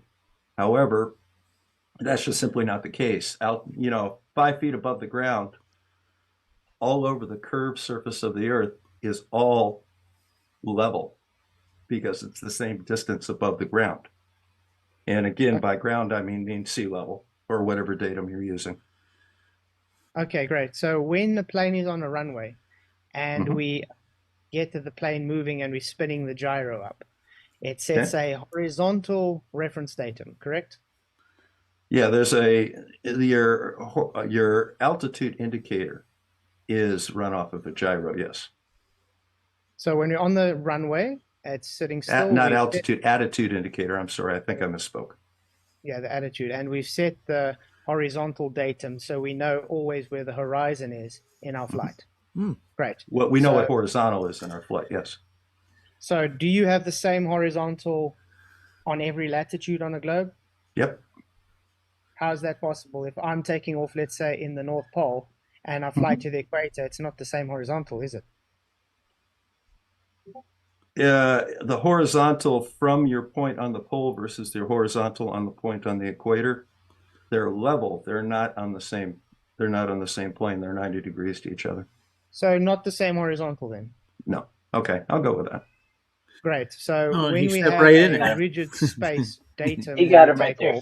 Yeah, I know. Why I remember don't this we one. account for dropping? Anyways, I think we got a gist of this, man. I don't want to Where watch are we the dropping? We supposed to be deviating from that horizontal. Anyways, I think I know who I'm voting for. You ready? Yeah. I'm going to cast my vote for GLERF of the year. You ready? Drum roll. Jaron Campanella. He's the GLERF of the year for me. So, anybody else want to vote for him? Feel free, but I'm adding him to the list. He's no longer part of our community as it goes. He sold out a while back, so he's going to be my GLERF for the year. I think he deserves it. Well earned. Well, he still owes me a crypto. He owes you a crypto? Well, there's another reason to vote for Jaron. Oh, yep. my God. That's the interest is building because inflation, man. This is like 4 years ago or 5 years ago.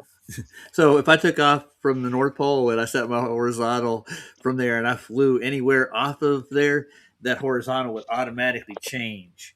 So my horizontal would be off, my gyro would be off, and all my instruments would be off. You follow? That was why I flashed went through that, and that was a good one. Yeah. A gyro, you take off, and then you go to a different latitude from one latitude to another. Well, if on a globe, it would be horizontal. Yeah, weird, ain't it? Oh, anything else you want to share today? We've been on for an hour and 47 minutes. Yeah, Yeah, man. thanks, Bob.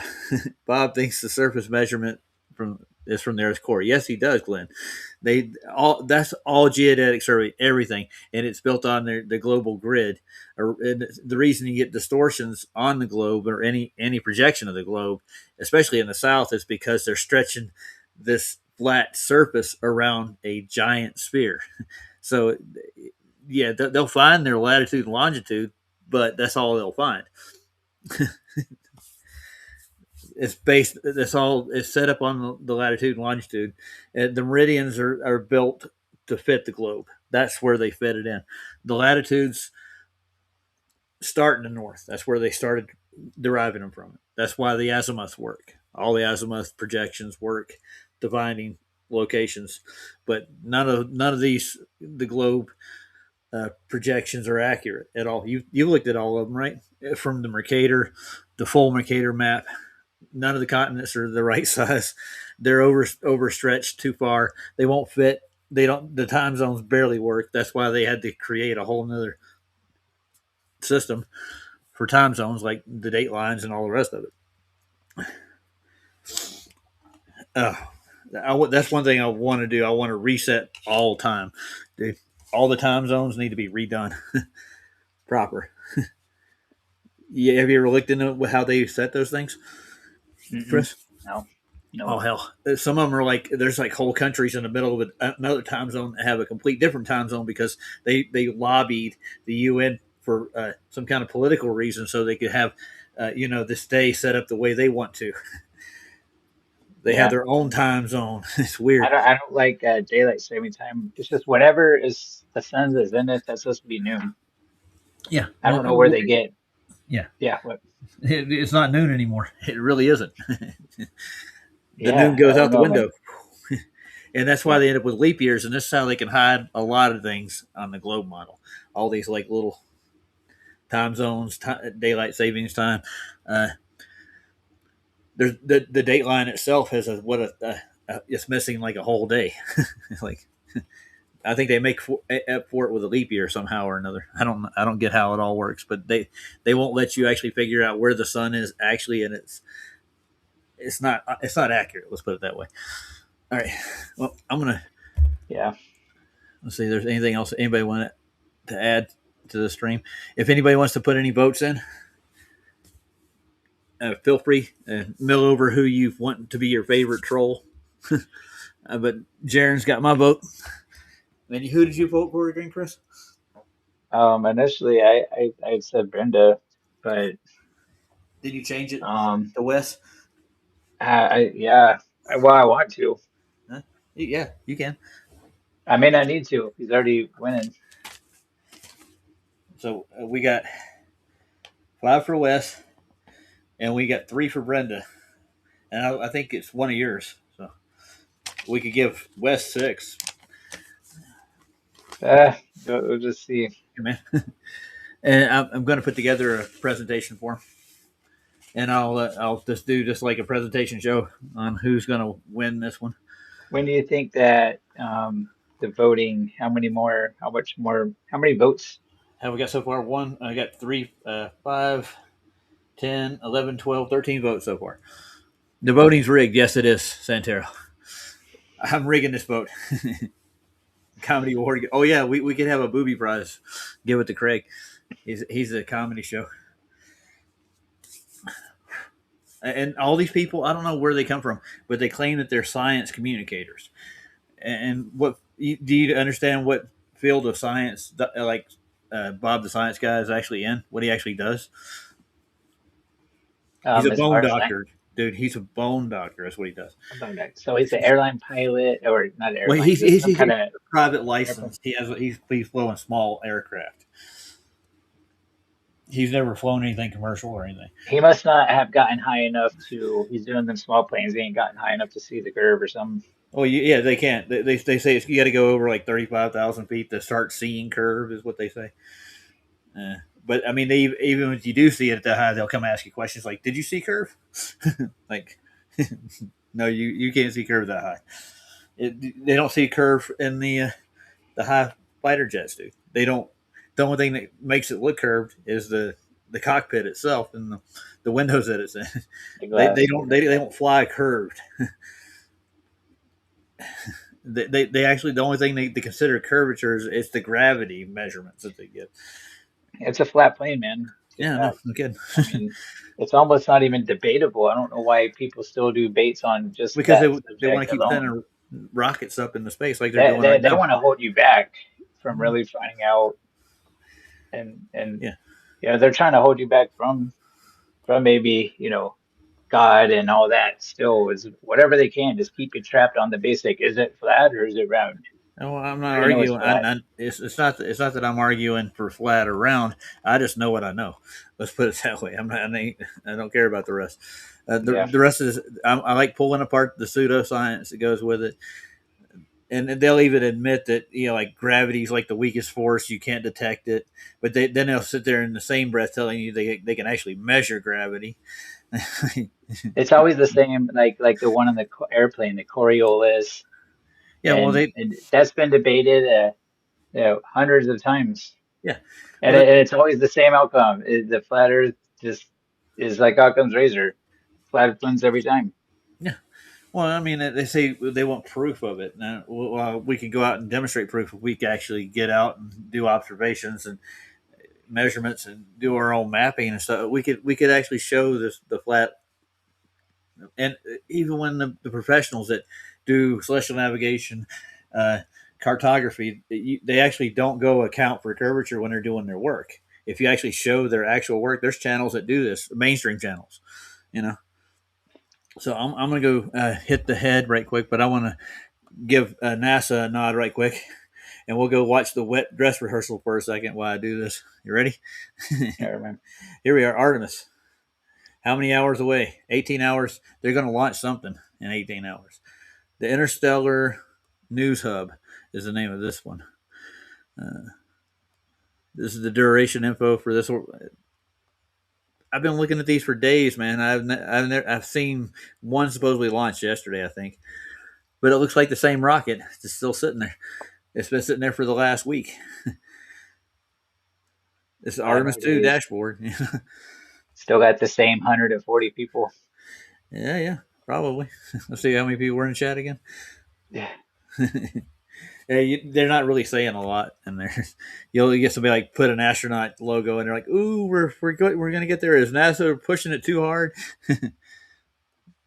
I think this is actually NASA. Let's see if we can get the chat back up there.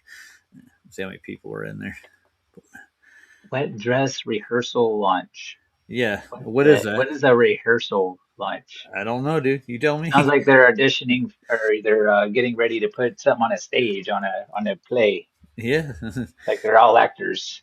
This one looks less like a dildo though. It looks more like a hypodermic needle to me.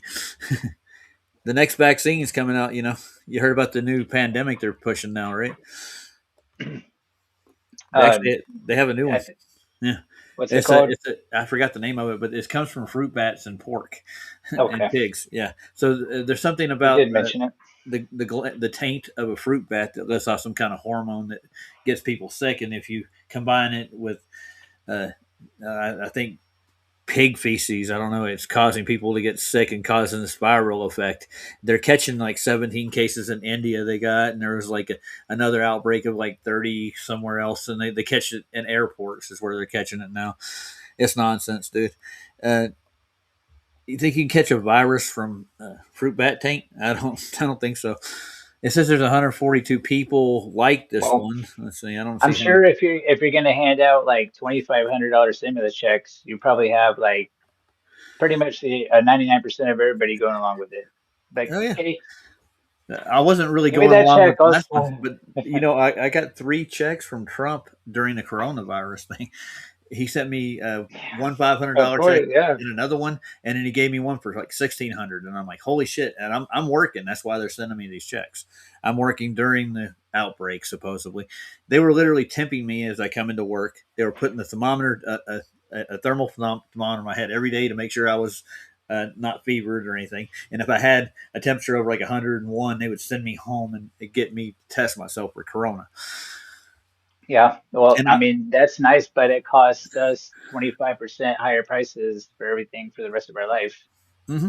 Yeah. Well, the weird thing So about I this, don't know what outweighs what, but yeah, I don't know pretty neither. evident. Pretty evident. Yeah, I don't let's hope that don't happen again, but I don't know, man. Me neither. But I mean, the funny thing was this: I lived in Tempe at the time in Arizona. This is summer, and everywhere I lived like 2 blocks from where I worked. Everybody walked to work almost. That worked at this Walmart that I worked at in Tempe, and they would come in and they would be too hot to go to work because the temperature outside is 110, 112 degrees on average. So if I'm walking like 4 blocks to work in the heat, I'm gonna come in with a higher temperature than 101. So we had to cool off before we went in. And some people, they just sent them home right away. And they were making us actually swab our noses and send in the sample so they could determine whether we had corona or not. You ever had one of those little sample kits they gave you? Yeah, I never mess with them because they're all fake. If you look in, have you seen the Space Busters stuff on it or Yeah, the testing? yeah, Okay. Yeah, it's just fake testing. yeah. They Just sent it. randomly. They sent Yeah. like a swab, a melon, or a, a an ant colony, and they'd send it in, and it'd come back positive with corona. It was nothing to do with corona at all. Yeah, so they're just looking to make cases out of it. What they were doing. The more cases, the more they got paid for it. Well, they said that all the vaccines are free, but it was taxpayer money, Yeah, yeah, which obviously um, has added up. mm-hmm. Yeah. I'll be right back. Enjoy the Artemis. Right.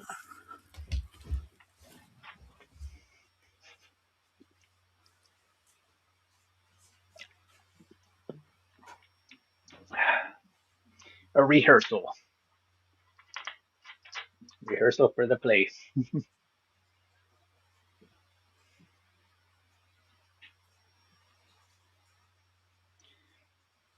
So in 5 days we'll have the rehearsal, and then we can do. Uh,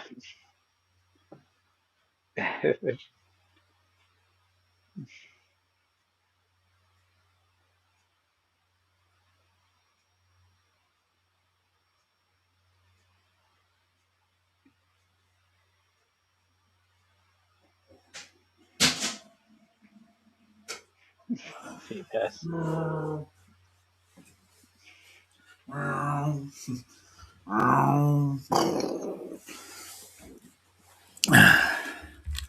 Did anything happen while I was gone? Nah. No. Damn it. I don't even see anybody out there. Do you? This sucks for a dress rehearsal. Launch abort system hatch closed. Is it? Huh. We're getting close. It says 5 days, 18 hours, 10 minutes, and 16 seconds for the earliest. I guess that's the first window they could probably launch at. I'm trying to figure out. 233,000 miles. There's a 33. Oh, I see it. Yeah. The lunar orbit right here. Look at this. What is it?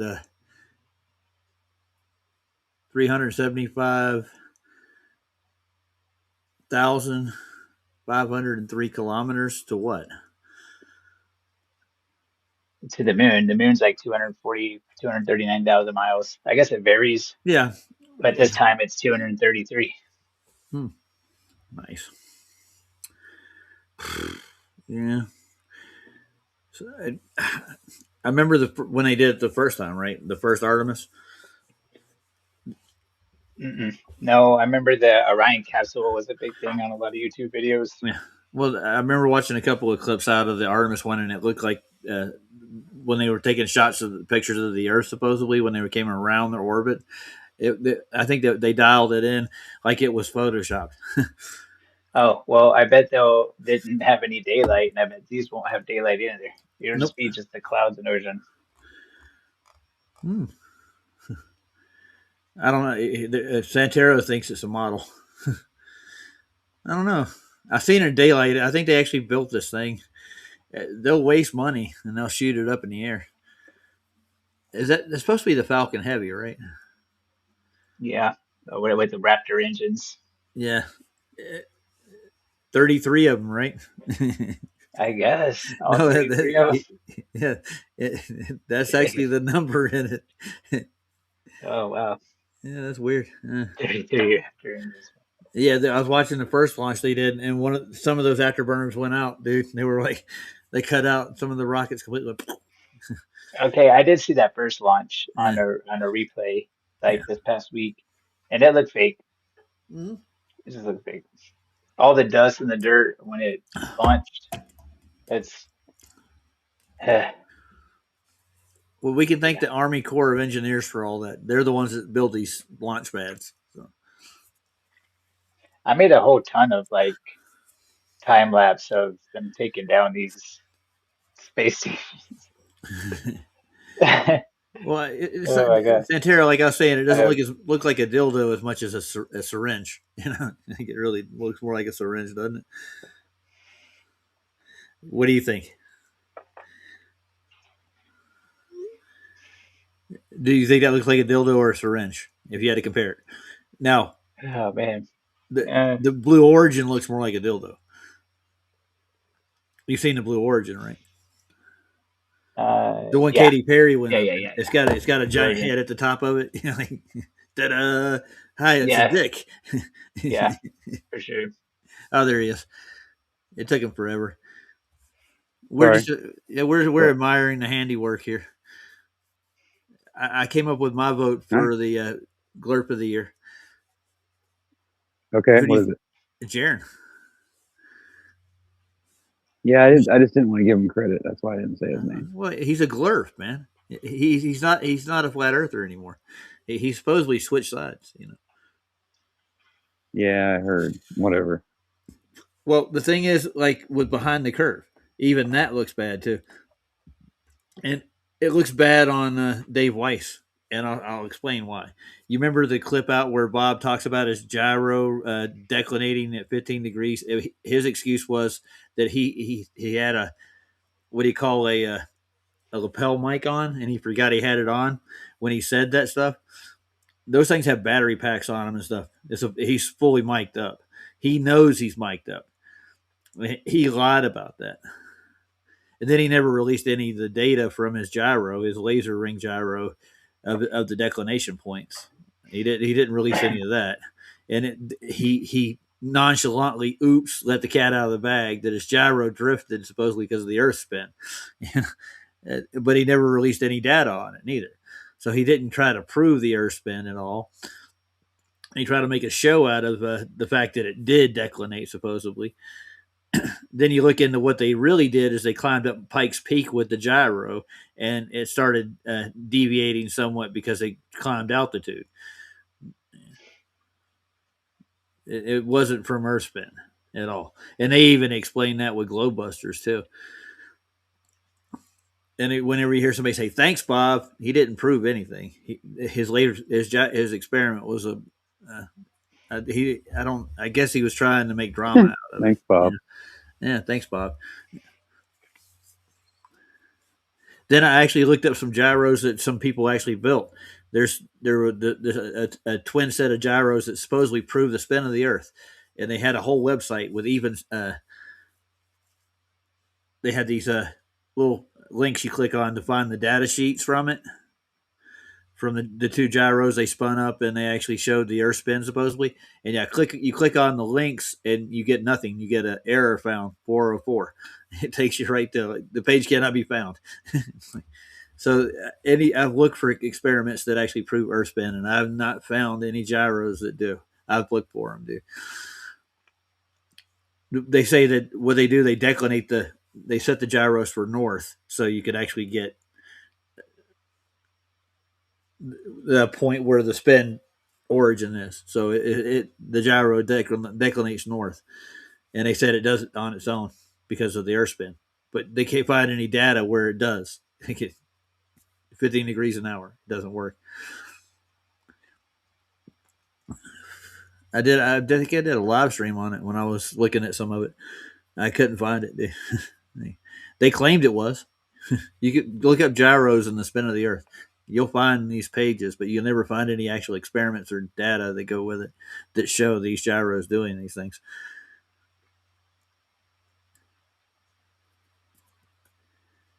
Glenn, do you actually think Lucifer is the morning star? I've heard people say that. Yeah, but they claim that Venus is the morning star, right? Well, then Venus. Well, it's also the evening star. Right now, it's traversing the sun, and in March, it'll be visible in the evening time. Nice. So it takes 8 months. Yeah, it doesn't. The Venus and What if the the morning devil star. was I know. inside of there? Oh, you don't know. Yeah. But the thing is, like with Venus, like in mythology, it's a she, right? What is Venus, the god of love, right? Well, it's supposed to have feminine, which I get feminine vibes. I don't know. It's weird. Yeah, I'll look it up right quick. Why not? Not do anything else. Let's look at All the other Venus. ones are male. That's supposed to be feminine. It's a Greek goddess, right? From what I remember. There's Venus, the goddess. It doesn't say which culture it's from. Let's see. I think or Roman. Well, what Rome did is they adopted everybody else's mythology. Well, they're like brother sister with Greece. Mm-hmm. I still got my phone hooked up to my headset, and it's giving me alerts every 5 seconds. I get beep beep. It's like I got to turn off the headset. I love technology. I got it off now. Good. Let's see. Greece is like the cradle of the Western world, and Rome Western is civilization. Yeah, right. Yeah. Well, they say democracy came from Greece. The culture of the Greek culture was what set the standard, I guess. That's why we use Greek etymology for anything to make us sound smart. Well, according to Wiki here, you ready? Wiki, it's a Roman goddess. Yeah, because the Rome's like Jupiter. Right, Jupiter's the god of. He's like Zeus in Greece is Jupiter, but right, okay. Yeah, I get you. I'm just trying to get to the core. They say it relates to Aphrodite. You're saying this, right? So they're similar, is what it is. So that's why it seems to be like a ripoff, right? Like Rome, Greece. There's a whole triangle. It's the Greco-Roman Egyptian mythology. It's a triangle because Alexander the Great was first the Assyrians 500 BC was in Egypt, and they had mythology, but they were flat earthers. The Mesopotamians. Yeah, that's why we have that in the Bible. It's the creation story, and that's the cradle of civilization is Mesopotamia. But anyway, then 300 BC, Alexander the Great, which he's from Greece, and he came into Egypt and took it over. And then 50 BC, right before Christ's crucifixion,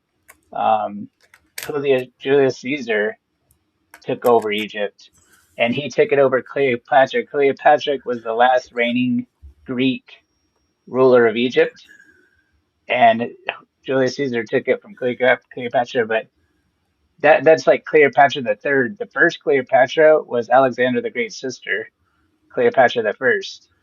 But the famous Cleopatra, was the last ruler of Egypt by the Greeks before Rome took it over. Yeah, and we're still under the Roman system today. Oh yeah, no doubt. They give homage to it in all the buildings, don't they? All the pillars, the Roman pillars they throw in front of all the courthouses and stuff, city halls, state buildings. State is based on Roman.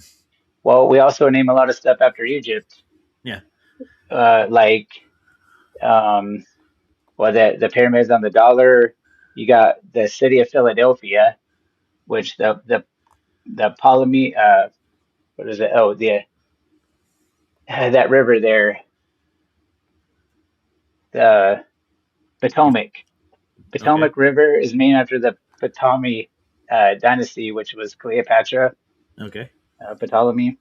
And then Philadelphia was one of the, rulers of Egypt, Greece. It was after Alexander. There's a lot of references to Egypt. We got obelisks in Washington, D.C., right? Yeah. Like, that's Egyptian, if not anything. Yeah. Well, if you go back before then, though, London itself was made by Rome. It was called Londinium. Yeah. London started Rome. It started London. Rome started London, and then London started America.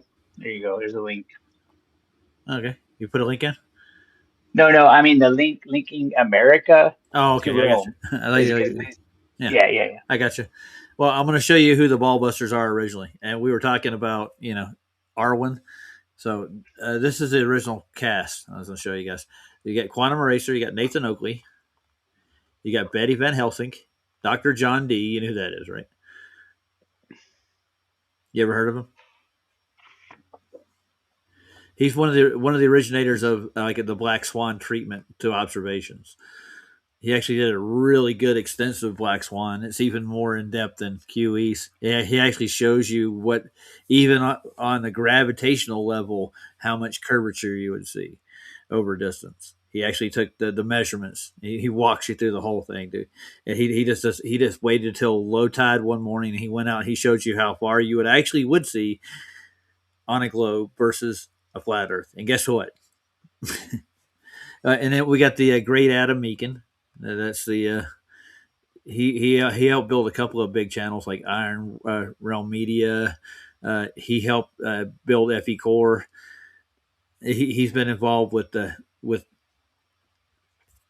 Nathan Oakley for a couple like 6-7 years, and then you got Arwen. He's one of the original globe busters. This is where he got his start. Ball busters. So this is where, and then we got Chocolate Sand, and that's the original crew. Chocolate Sand was born in New York City. A bit of a geek, always interested in comic books, martial arts, anime, yada yada yada. He likes hip hop, but he's a flat earther. He's interested in science and cosmology. So, you never probably heard of these people before, have you? Arwen. I haven't heard of Chocolate Sand. Yeah. See, well, you already closed the list, but there's there's Chocolate Sand, John D. You probably never heard of John D, have you? No. I actually have his original Black Swan. I got to go back and dig it up, but it's like a 2-hour presentation. He asked every question you could, like, what would you see on a sphere with the radius of yada yada yada, and he'll actually walk you through why. He just breaks it down quite well. It's been a while since I watched it. But he goes out to a wind farm, and he actually goes the distance. He actually takes the exact the height of the tide and how far you would see with it too. And he uses the watermarks on the actual wind turbines, and he goes out. He gets a straight view out to the furthest one too, and you can see where the water is all the way out. It's a good Black Swan presentation. But the thing is, I did want to point out about some of that like history stuff is that the Hellenistic Greeks were that Ptolemy dynasty. They were the Greek Alexander the Great. The Hellenistics came up with the globe stuff. Yeah. Well, yeah, they thought the sphere was the perfect shape, so that everything they modeled after it would be in a sphere. I think they fell in love with it, right? Wasn't it like a philosophy or their geometry was based on that? Oh, what? The sphere, the perfect shape in nature would be a sphere. A 360-degree sphere would be a perfect shape. It has beauty, symmetric. It's very symmetrical. Yeah. Yeah, I think they had Eratosthenes or something back then, which is ridiculous. Mm-hmm. Yeah, well, was he a philosopher to start with, or was he a mathematician? I don't know. I don't know the history because this is like 2,300 or whatever. 2,300 years I ago. think it's hard to find any history on him, anyways, isn't it? But this is Alexander the Great here, and this is called the Horns of Amun. and Amen is the equivalent to Zeus I got you. and Jupiter in Egypt. And it's called the Horns of Amen because he's supposed to be a descendant of Zeus and Amen. Huh. I don't know who Amen is. But I mean, doesn't it look like a devil, Alexander, the Hellenistic Greek guy that came up with the dude's doing the globe and all that. Yeah, they did the same with Moses too. Just like within the last 5 years, I think they put out images of Moses with the horn set. He's a descendant of Zeus and Amen, Alexander, and Amen Ra is this blue. This guy. Well, he's dead. That's why they're blue, right? That's what they represent. Amen. Anyway. Strange. Yeah, the horns of Amen. Horns of Amen. That's ridiculous. That's Alexander the Great. Hellenistic Greeks, man. They came up with the globe. That's a devil. Was he wearing the horns or did he have horns?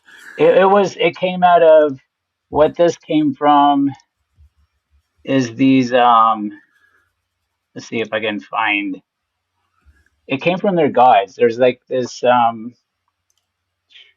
have to find it. It says, well, they all have their own gods? No, they do, yeah. There's a whole bunch of them, dude. Gods, demigods, you name it, dude. The party's on. But this is why I think it's written in the Bible, actually, to worship the one true God, because all the rest of the gods in the world were actually idols. Yahweh was considered to be shunned idols.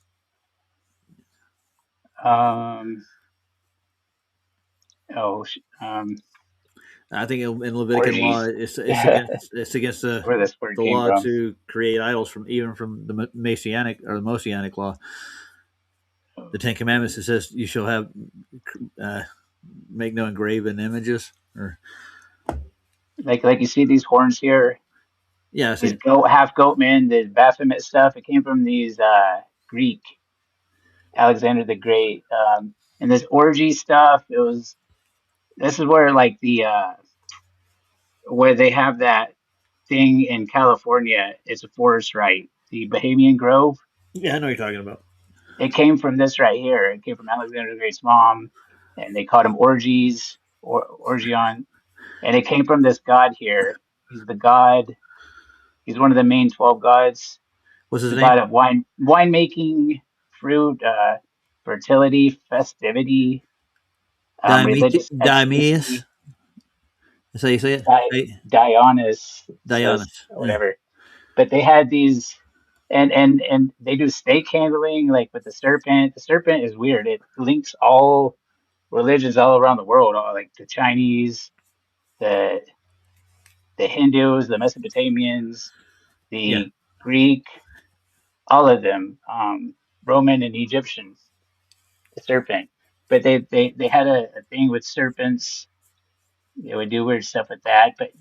But this Baphomet stuff, because they get into weird stuff with animals. I can see their junk, dude. I'm telling you, it's hanging out everywhere. But this is during Alexander's time, and this is like a fashion thing to be with that, like that Baphomet stuff. Okay, gotcha. Got it. Okay. Yeah. Well, the OTO follows the same principles too, don't they? OTO. Yeah. Well, the OTO is built by Crowley. You know who he is, right? I don't know what that's the one. Crowley, the one that did. Yeah. He started the Scientology, right? Well, no. Crowley was way before that, dude.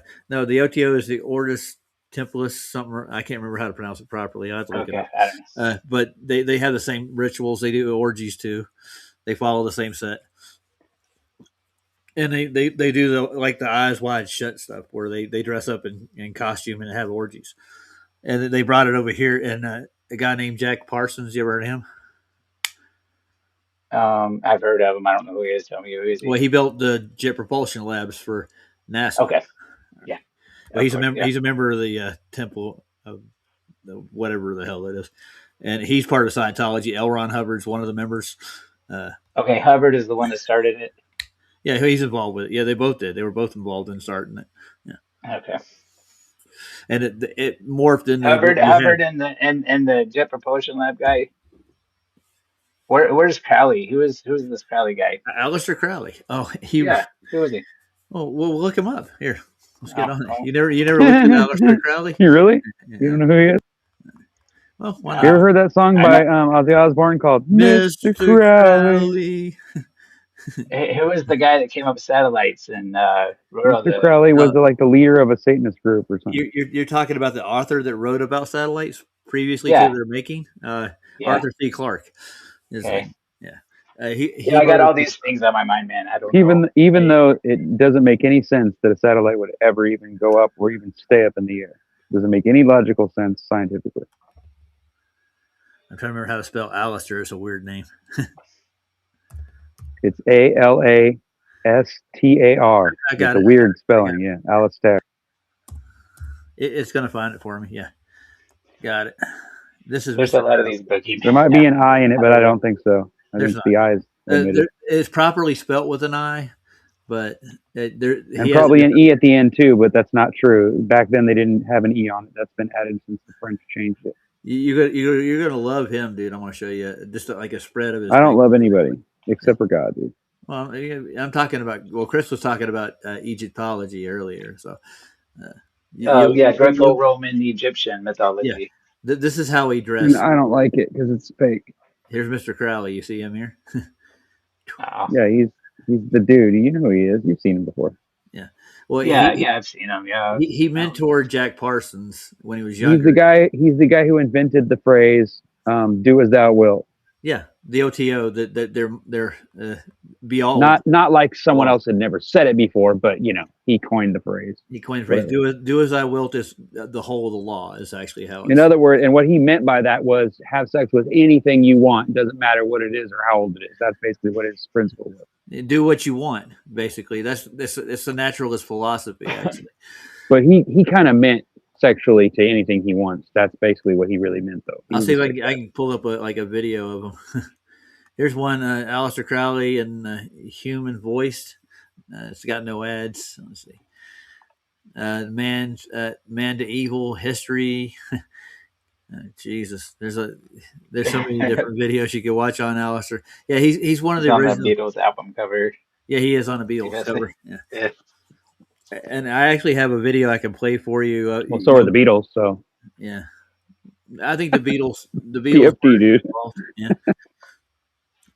Well, I'm out of times, man. I didn't know. I don't know Beatles well, or I should have known that. Dude, one of my friends is in a music video. Big fucking deal. Oh, the Beatles albums are. You really boil it down. Let's see. We'll play a little bit of some Aleister Crowley stuff here. All right. I gotta go dead soon. Yeah. Well, it's 3:42 here. I don't have to be at work till 4 tomorrow, and I think PJ is going to do a stream tomorrow. This is the wickedest man on earth, supposedly. It was now a conspiracy of witches. Download Veely today. Why am I getting ads? I don't know.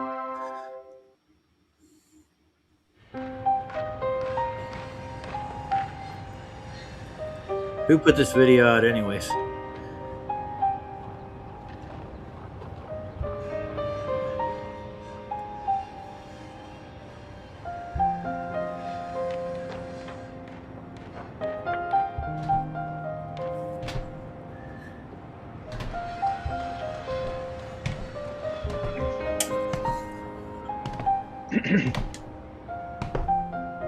This is like we're off to a slow start, though, doesn't it?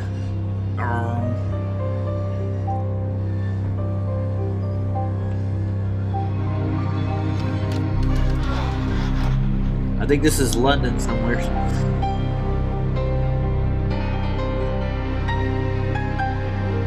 We got to stop it, though. I think we're going to get copyrighted for this thing.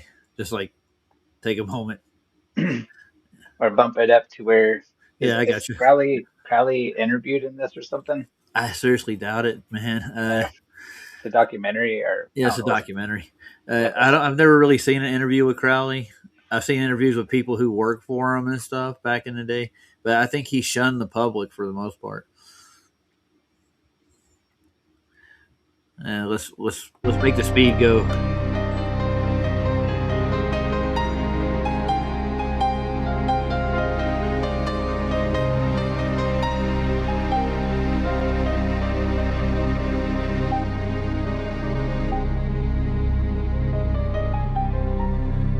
It ain't helping much. In the late evening of October the 12th, 1875, at number 30 Clarendon Square in the Warwickshire spa town of Leamington, a baby boy was born.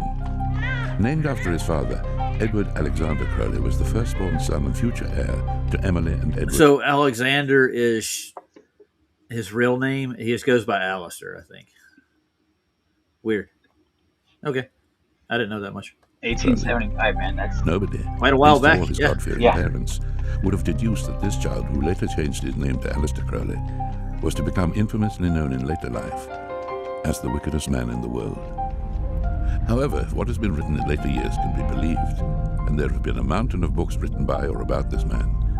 Legend has it that Edward Crowley, the child, was born with 4 hairs upon the center of his heart, curling from left to right, in the form of a swastika.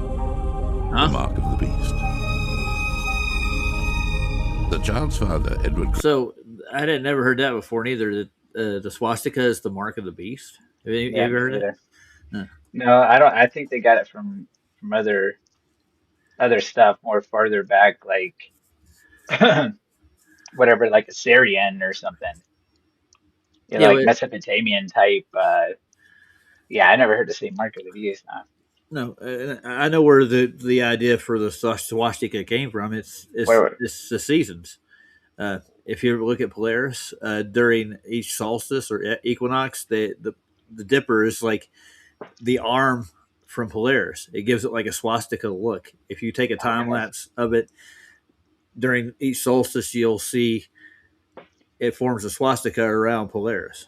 Yeah, well, I'm trying to think, like the Mesopotamians, they were huge into astrology, super huge. Like the Alexander the Greeks, those Hellenistics, they learned a lot of stuff from the Mesopotamians, from their astrology. Mm-hmm.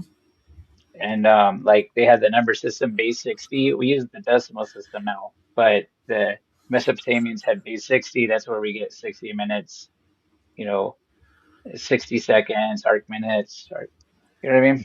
Yeah, and I think the 120 minutes is significant during the equinoxes and the solstice. I think there's something that happens during the time frame, right during the 120 minutes when the solstice and equinoxes actually happen within astronomy. I can't remember what it was. Yeah. I do understand that. Astrology based rather than, I don't know what they're talking about. The mark of the beast. No, yeah, I'm just saying that in reference to Nazis. Yeah, the Nazis actually took the swastika from the Hindu, the Vedic. They had that symbol all over their stuff. Which Hindu is still a mythological religion, still alive today. Yep. Like, excuse me. Sorry. I don't get into it personally, but yeah, they got the Hindus got a lot of their stuff from the Mesopotamian. Yeah. So they're like still the last surviving mythological religion. But anyway. Yeah, but I mean, they have too many gods. Let's put it that way, and it's like a god for everything. And there are temples over there. From what I've actually done some research, they actually worship animals more than they do gods too. To a point, there's some sects that actually they have a temple called the Temple of the Rat, the Temple of the Snake, but they let these animals thrive there. They feed them. They run rampant. Like they have a Temple of the Rat where people actually go daily just to feed the rats. It's like really weird. Yeah, it's really. Yeah, I agree. That's why I don't really follow. I've done research in like all major religions of the world, and I can't that one's deep. That one's there's way too much mythological stuff going on there to get it all. Yeah. You ever look into the Indigo children? No. Look in the Vedics and the Indigo children. You'll find there was a whole race of people that were actually blue or almost purple. Their skin. They were smaller in stature, and or no, they were larger in stature. Sorry, they were. I think I think it's maybe more myth than reality, though, you know. But I think there are people that are their skin tone is that flavor, like almost blue. It's a weird skin color. They call them indigo. Never heard children. Yeah, never heard of it. Yeah, I'll look some of that up. Yeah. Crowley came from a wealthy Quaker family. His father and the child's grandfather, another Edward, made his fortune as a brewer, establishing a number of public houses that sold Crowley ale. Inheriting a fortune, my father had no need to earn an income, and instead became a self-appointed preacher of the Plymouth Brethren. They were a small separatist denomination that emphasized 3 beliefs: the literal truth of the scriptures, the exclusion of all priestly authority, everyone was equal in the Brethren, and the belief in the second coming. My father would travel on foot around Warwickshire, and later when we moved to Redhill, the Surrey countryside, preaching that true Christianity could be found only among the Plymouth Brethren. I was often by his side during these wanderings. But whilst his father was a lay preacher of the faith, it was Crowley's mother, Emily, that enforced the strict doctrine of the Brethren at home. Life in that household could hardly be described as frivolous. There was no Christmas, no gifts, no childhood books, not even any toys. From the age of 4, Crowley would be made to join the family and servants in the dining room for breakfast, where they would read aloud a chapter from the Bible, each person reciting a verse. The expectation of the second coming of Christ, set against the vigilant rejection of Satan, set the standards by which Crowley was raised. During these early years, he learned about the end of the world, the deliverance of the Plymouth Brethren, and about the wickedness of sinning. He also learned a great deal about death, something his father was obsessed by. Preparations for a distant future, such as signing a lease or insuring one's life, might be held to imply lack of confidence in the promise of... Crowley came to look upon his father as a role model. He became a Plymouth Brother, believing wholeheartedly that this was the only true faith, unable to conceive that anyone could be so foolish. No, I didn't know he was a religious man, too, to start off with. Yeah, I didn't know he was part of the I think he said Quakers, right? Oh, I didn't hear, but I think a lot of people were religious in the 1800s. Yeah. Really, even with the whole Enlightenment and everything. Like, I think they were still teaching flat earth stuff in schools. Oh, yeah. And Gleason's was actually on the wall, believe it or not. That's why McToon's on a mission to eradicate the Gleasons from people's minds. Weird. Indeed wicked enough to doubt it. As he grew older, his feelings began to wander, just as any young boy's imagination would. But then, Edward Crowley was not just any young boy. When he was 11, his father died of cancer of the tongue. I had some respect, but little love for my father. And from the moment of his funeral, I entered a new phase of development, the main feature of which was non-conformity. My mother sent me to the Ebor School in Cambridge for sons of Plymouth Brethren, run by the Reverend Champney, where the main teaching instrument was the Bible, and the main instrument for correction was the birch.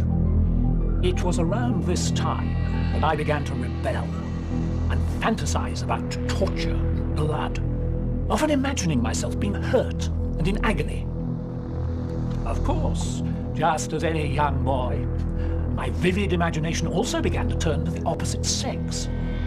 But in particular, I had visions of being degraded and suffering at the hands of wicked women.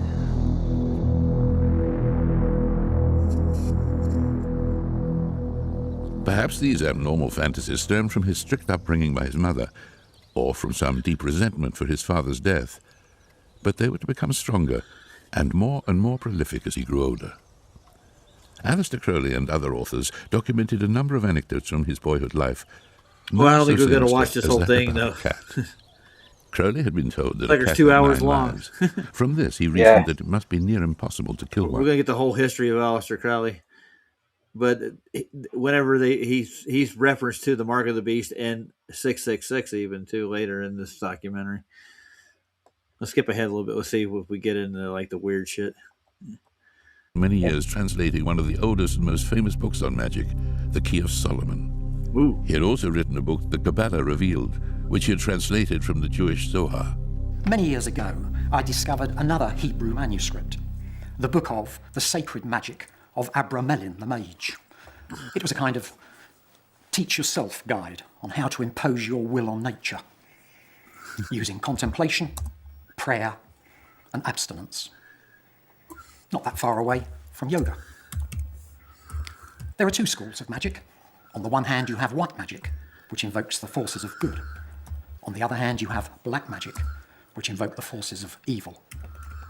Abramelin teaches that the good forces are superior in power to the evil or satanic forces, and that by prayer and leading a pure life, the practicing magician can call upon his guardian angel to help him use and harness the forces of the power of darkness.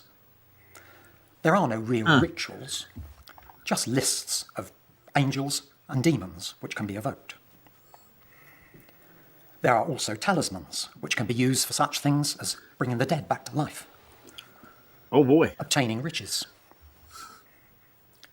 Flying in the air. They can also be used for provoking desire in persons of the magician's choosing. Well, I need one of those books, don't you, Chris? I'm just kidding. I want to be a magician. White magic, black magic. Yeah. Yes. You see what Seabass said? He that Crowley made a fake star chart for the Nazis to use. Huh. Yeah, I don't know. I don't really know if I believe that. Why would Nazi take information from is he an American or something? Or where's Seabass? I'm pretty sure he's American. Yeah. No. No, Crowley. Like no. Why would they? He's born in Britain, man. He obviously. Okay, why? That's what I'm trying to hard time thinking. Why would the Nazis take any British information when they're at war with like? Well, yeah, I could break something down for you, make shed some light on that subject. All right. It was before the war, and he did this before the war. Yeah, this is post pre-war. Sorry, most of the SS Guard themselves were actually members of the House of Windsor. We're talking the upper guards, the generals in the SS. They were actually related to the throne of England. Okay. Didn't know that, did you? Yeah. All this predates before. Yeah. Yeah, before the war. Yeah. So I haven't researched into this. I haven't done any Crowley stuff. Yeah, well, not just Crowley. This was what was it? Goering? Was it Goering that ran the SS? I thought I thought no, it was Goering. I thought he was the Air Force, German Air Force. Was he a big fat dude? No, he's a really skinny. Okay. Yeah, the SS guy then. Yeah, the SS general. Yeah, a lot of his commanders were sent over from the royal family before the war. The war was staged. There's no doubt about it. And they did have a base in Antarctica, dude. They were down there doing some weird shit. That was a big war, man. Yeah, it was. It was all over the earth. It's a world war. Yeah. And I don't think that the whole Holocaust and all that was really the mainstay of the war. There was a lot of other things going on. Yeah, and really the Holocaust wasn't like the Japanese Manchuria and all that. That was even worse. That was even more brutal. Well, yeah. There's been worse shit happen. But they turn a blind eye when they're focused on the Nazis and the Jews. Yeah. And now they're best friends with like Japan. I don't know. There was a lot of bad stuff going on all over, not just the Nazi and whatever. Well, there was a whole other country, one of the superpowers that were involved that nobody really hears about anymore. You ever heard of a Siam? No. No, Siam is actually a group of, I think they were in the southern part of Asia. All the countries, Thailand, Vietnam, Korea, Cambodia, the Philippines. That was all one big conglomerate of it. It was like a realm almost, and they actually supplied the Reich with planes, tanks, soldiers. Yeah, they fought for the Germans and all the Axis powers. They were a member of it. Yeah. Well, I know Japan took all that stuff territory over pretty much, so they probably forced them into doing it. And I think Well, Japan was already at war with China, yeah. and they raped, and it's just horrific things to the Chinese. Like, I mean, They were at war like 100 years before World War II, but they were fighting for a while over there with each other back and forth, haven't they? That the Japanese and Chinese were fighting over territory, the islands and stuff between both of the countries. Yeah. And they don't play fair, from what I gather. It was pretty brutal. Yeah. I think the Japanese, we rescued them basically in the process. I think that war was like twofold. It was like there was two wars going on that nobody actually really paid attention to. Well, maybe Americans doesn't care now that these brutal things happen to the Chinese because China's our enemy. So they're like, oh, whatever, that happened to you, good. You're gonna fall into that communist capitalist thing. Like we hate the Chinese are evil, communism's evil, capitalism's righteous. You know, the all American red, white, and blue GI Joe story. I don't know if that when it comes to politics on an international scale, I think there's a lot more involved than just that. There's a lot of families, cartels, and other things that they benefit from the wars. You know, they supply the wars. They get you fighting stuff too in the process. Wars make money. Yeah, that's why they have war on whatever, war on drugs, war on cancer, war on whatever. There's money in it. We're in perpetual war with like Pakistan and Afghanistan because we want to take the opium supply away from the families who actually harvest it and have benefited from it for centuries. They want that product. So that's why they go to war there, is to basically stomp out the farmers and the people that produce it so they can take over their production themselves. That's why the military is constantly over in Afghanistan and Pakistan and places like that, in those regions, because that's why we went there to start with. There's been feuding families over that territory too there. That's where you get these little fraction groups of terrorists, supposedly like the Taliban and all that crap. Those are families fighting over the opium production there too. So we're there to take our share, you know, and they control the back and forth. I have friends that went to war there for 14 years, dude. I know exactly what's going on over there. They came back and told me the whole story.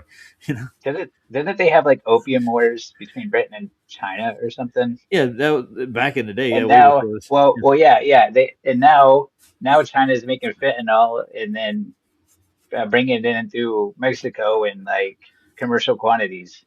Yeah, well, they had the triad that was shipping the opium and the heroin over here before that too, right? Back when they built the West, actually. How do you think they built the Western rail systems and cities? Was Chinese labor and opium dens. Dude, that's what they did. That was a normal thing. California was full of them. From back when they built the rail system and the shanty towns and stuff, you'll find opium dens in those places all the time, and you'll find Chinese selling opium in dens. It was a normal thing. Then the Fed came in and started regulating the crap. Well, the Fed, it's so easy. Like if you go street level drug dealer and then you go up a level, hey, you only got to go up like 3 or 4 levels and you're at the very top. Yeah. They could easily check with cell phones and all this. They could end it if they want, but they allow it to happen. They're not going to do that. They're making money. They'll stop before they get to the top. You know what I mean? They'll worry about these street level, mid level people. Yeah, they're like, oh, look at the horrible things that they're living on the street, and they're shooting up in alleys and stuff, and they're in shady dens doing opium and stuff. These are evil people, but yet the same people that they know who actually they're making the money off the people that are selling it to those folks, dude. Like Yeah. You get the cell phone from the mid-level, and then you got the dude with kilos on the next level after that, and then you get his, and then after the dude with the kilos, you're dealing with the top basically. It doesn't Yeah, take very much. then you'll be in a drug house or an opium den, and you'll find Senator Jake whatchamacallum, and he's yeah, you'll find Yeah. out there in there too. You know, like Yes. they're doing it. Yeah, Yeah. But back where you are, it's mostly whiskey and hard liquors and stuff that those boys do over there. That part of the country. I grew up there, so I know plenty of stills and distillers, and the higher up you get in the commercial rate stuff, Jamerson and all the big labels and stuff, there's a lot of money in there, dude. Yeah. Jack Daniels, man. Yeah. Tennessee Alcohol is whiskey. just as bad, you know. Isn't alcohol like one of the most taxed things on the market? Yeah, and it's also one of the worst Yeah. possible There's substances that to be on. yeah. I when I was younger, we used to get like a half gallon on a weekend. I had two friends, and we'd sit out. We'd find spots, just find places, just go drink before we were old enough to go to bars. And then we get into like massive trouble and get into fights and all kinds of stuff. It doesn't lead to good things, dude. I promise you. And I ended up Yeah. breaking a kid's leg one night. And, ended up getting thrown in jail several times for it, but I didn't go out drinking and driving. I knew better than to do that. And that's when you get into big trouble. Then you end up losing your license and your whole life gets ruined. Yeah, I got a DUI like 20 years ago. Never had one. I've always, not to say that I didn't drink. It's like when I couldn't drive anymore, I'd find an alternative. Well, I had a few shots at my aunt's, and I was gonna go back to my mom's, and it was a DUI sting. So I Ooh. drove through it. Yeah, I was early Yeah. 20s. Yeah. Yeah, and You learned that lesson, didn't you? yeah, it wasn't because I was driving off the road, bad driving. It was because I just drove up and I was stupid. They're like, "Have you had anything to drink?" And I was like, "Yeah," and that was it for me. That was I it. could have just said, nope. Yeah. You know what I mean? Then Yeah, you could. I could have been on my way. You know. Yeah. Well, unless they gave you a breathalyzer or something, or it made you do a sobriety test. They wouldn't.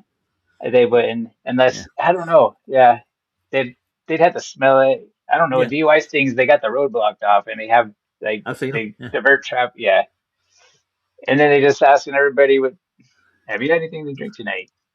You got any drugs in the car?" Yeah, yes, sir. Can we search and seize your vehicle? Yeah. No, thank you.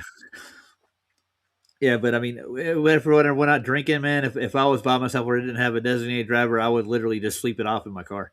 I wouldn't drive home. But when I went out and did stupid stuff like that, I was in it for the long haul. I was going to drink all night, basically. So I would come up with an alternative to get home. Besides driving, it's always a good thing. Yeah. But I have got behind the wheel after a few drinks, and I actually had an officer pull me over. He did a field sobriety test. I passed the sobriety test. He said my eyes were dilating. He put the light in my eyes, and you know what I did? I flat out I said, dude, get your sergeant out here with a breathalyzer now. And he did. He got him out there. Guess what? I blew under. I said, dude, I've been waiting like 3 hours. I had 2 drinks that night, and I was just driving home. I was completely sober. I knew it was. They were just looking to pin it on me. It didn't work.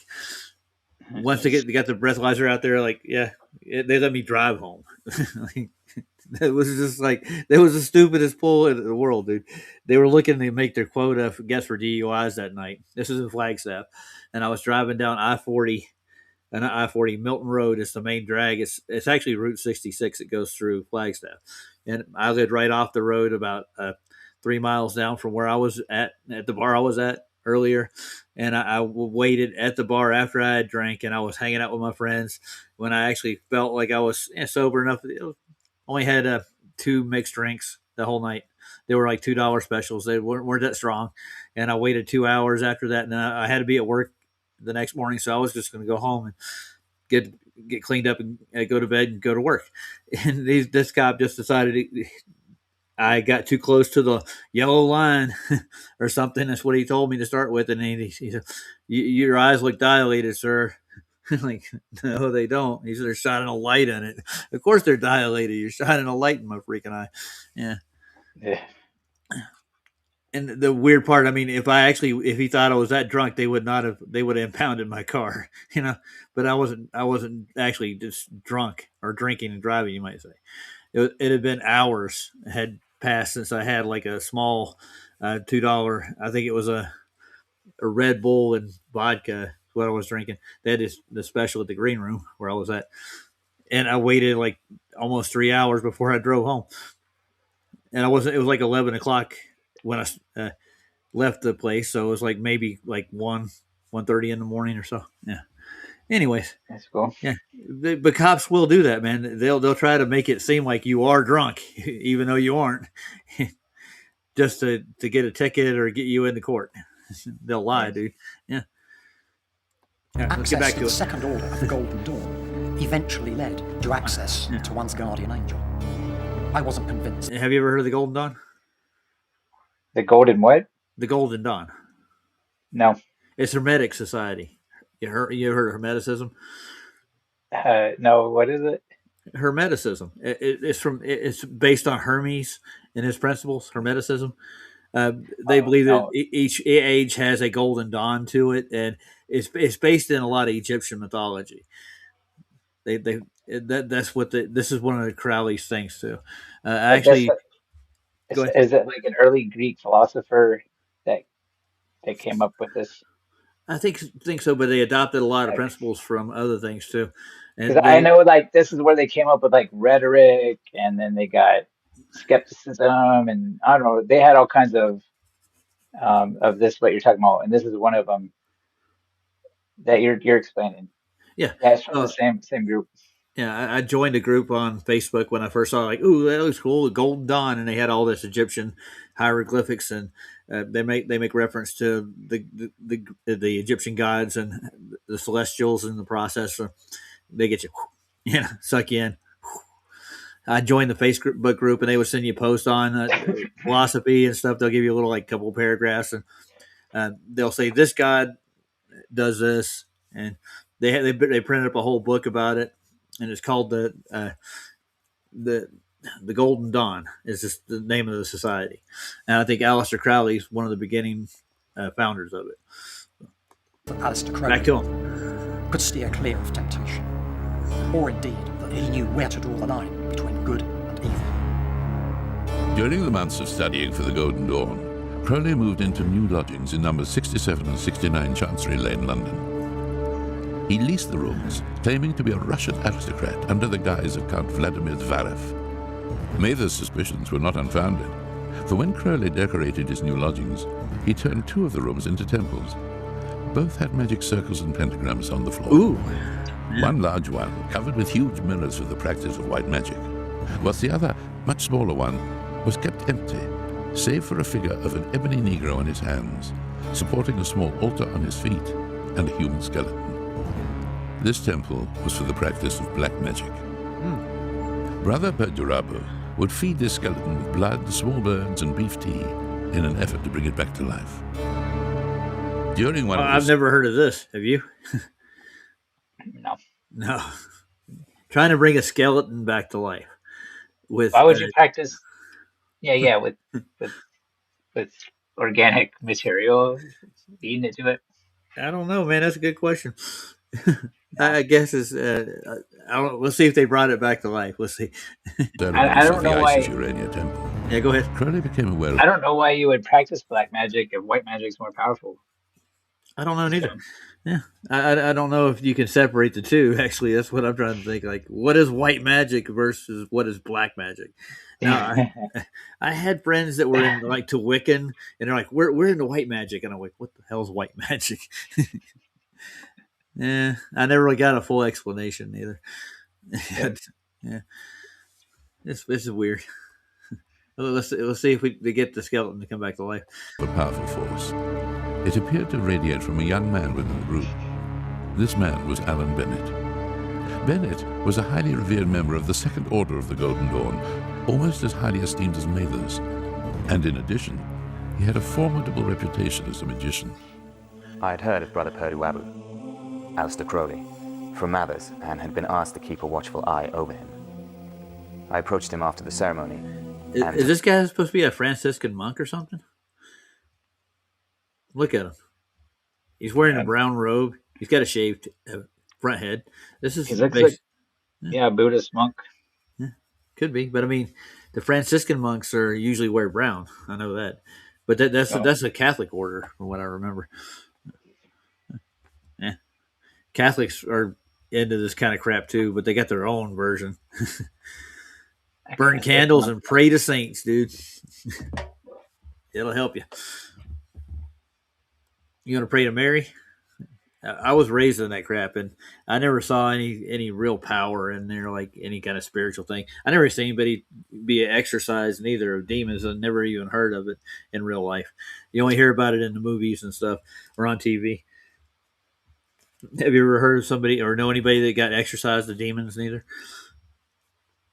No, I know there's people running around that does it. They'll post on Facebook Marketplace like they're whatever ghost hunters or something. Paranormal explorers. Yeah, gotta exercise your demons. Yeah. Well, let's see how evil Crowley really is. He's in. I'll show you the website one day. I don't think I'm still a member of it, but I joined it, and they would send you, like I told you, like little. There people would be posting articles in there, and they would put releases out for everybody to read. The Golden Dawn still exists. But I didn't know it was related to Crowley, though, till right now. I told him he had been meddling with the Gautier, the Dark Forces. He denied it, of course. In that case, I said, the Gautier has been meddling with you. He left the temple rather timidly, but the very next day, he arrived at my door. I shared a room in a rather shabby tenant building, and to my amazement, he offered me lodgings in his grand Chancery Lane apartment. In return, he wanted me to teach him all I knew about the occult. He was a very persuasive young man, so I accepted. I feel I should mention that I suffer from chronic asthma, and to keep it at bay, I would take regular alternate doses of morphine, opium, cocaine, and chloroform.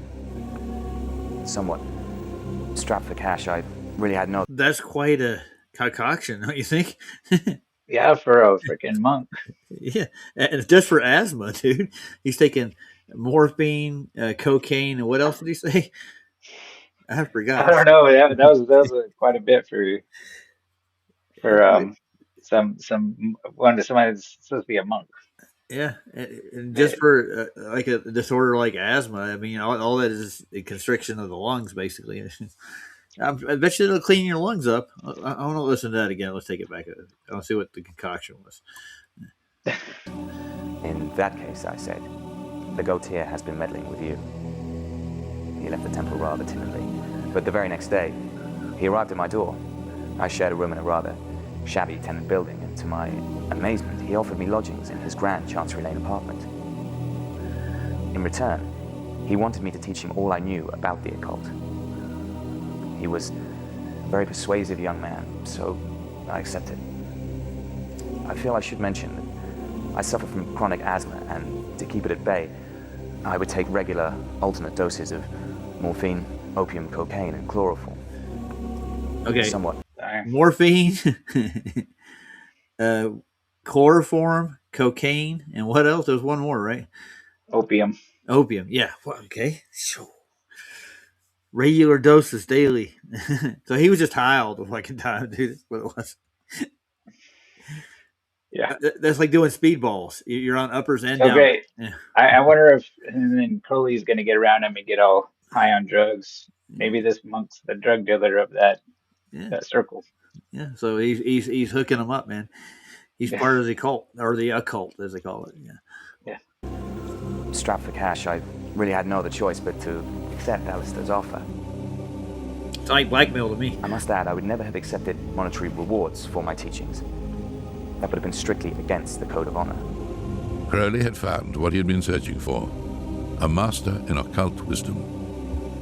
Within days of moving in, Crowley and I were performing and experimenting with magic ceremonies, calling upon demons and consecrating various talismans. Our experimentation into the occult went far beyond Crowley's formal Golden Dawn grades, incorporating the use of mind-altering drugs, opium, cocaine, and hashish.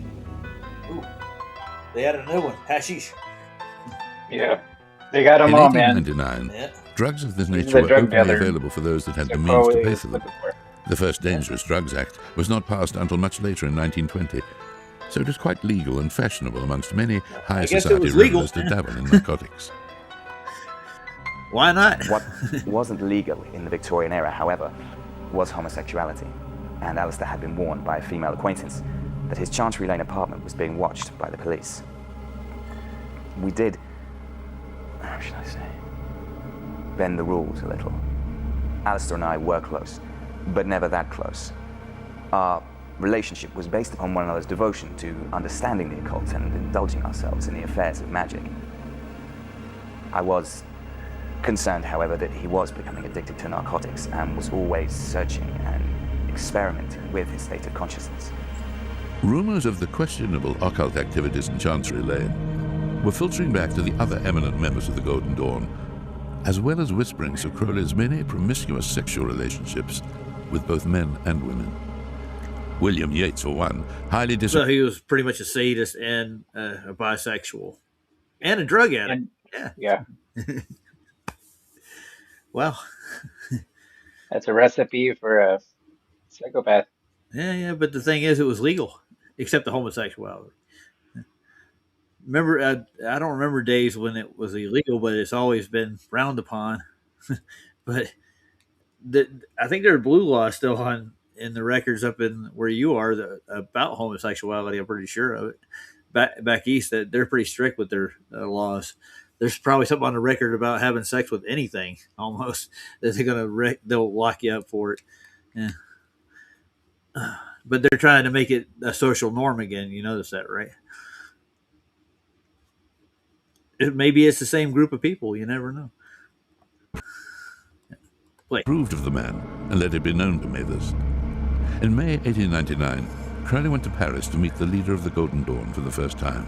Oh, Chris is backstage. Mathers wanted to be assured of the obedience and harmony amongst the members in London. There we go. Crowley, on the other hand, wanted to be assured of his entrance into the Second Order.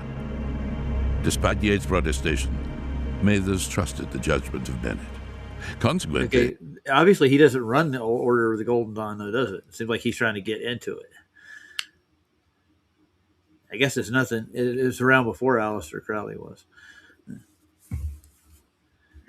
But he started the OTO. I think it's a branch of this. They worship Saturn. I think that's their main fixation in the OTO. I should look up something on it. I don't think we'll claims. Well, in some of early What's It videos, like the first, I think that the very first episode he has on his oldest one, he brings up this Masonic Bible. That's a real Masonic Bible. It has a lot of Egyptian mythology written in it. Okay.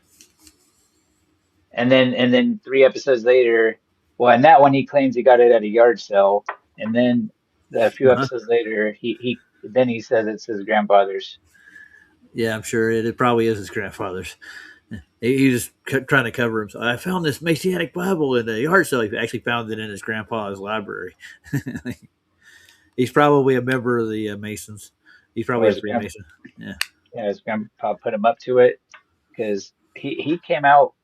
Yeah, I mean, his first episode on Freemasonry that he has on there, it's crazy. Like, he knows way too much. He was so smart for just starting out. Mm-hmm. Yeah, that was brought up after TFE too. Even Duffy's a part of it. He's part of the same group. So he claims to be a traveling man, is what he does, and that's definitely a Messianic claim when you actually admit you're a traveling man. That's what I understand. Crowley returned from Paris, feeling reassured that despite the claims made against him in London, entrance to the Second Order would soon be his. Bennett's health was deteriorating, brought on by the damp London air. He wanted to travel to the warmer climate of Ceylon to study Buddhism, but lacked the fare. He's Crowley could trying to have be paid a Buddhist monk. I get it now. So that's why he's all dressed up in garb like that with his head. I think that's an actor playing his part because this is like an 1800s thing. Yeah. You want to Yeah, I'm become a gonna say monk? monks. A monk, that's what I was thinking. I thought a monk was supposed to be Buddhism. Yeah, there's Buddhist monks, but there's Hindu monks too. There's all kinds of sects of monks. Well, that Buddhism is in China, it's Japan, it's in India. It's just Buddhism. Yeah. But they have spin-offs like Confucianism and Taoism. Yeah. And Japan has their own version, but there's spin-offs of Buddhism. Yeah, Eric Dubay actually believes in Taoism. I think that's his philosophy. He goes by. I do like part of Taoism because it splits into two sect, and there's one I don't like, and one that I do get into.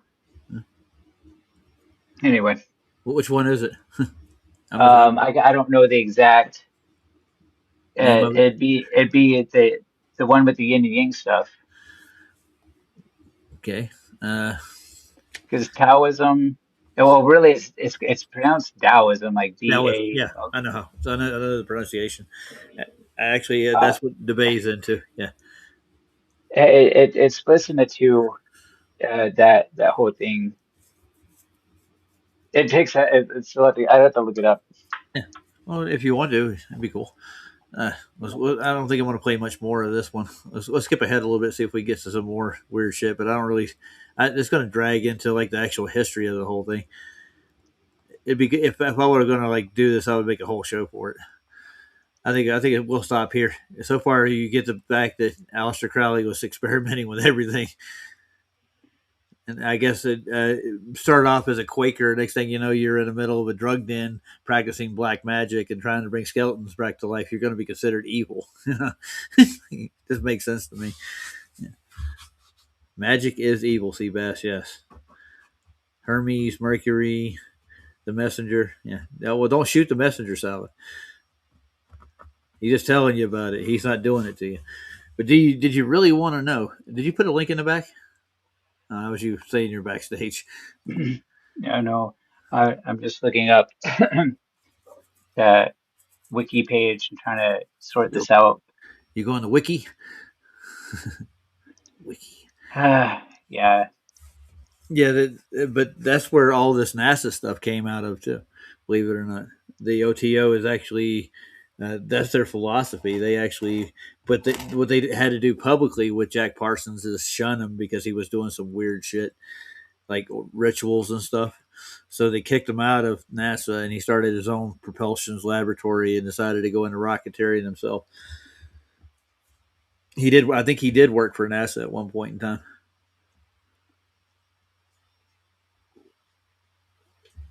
This is where all this planetary stuff comes in, but they don't think of them as like actual planets. They think of them as in an alchemical way.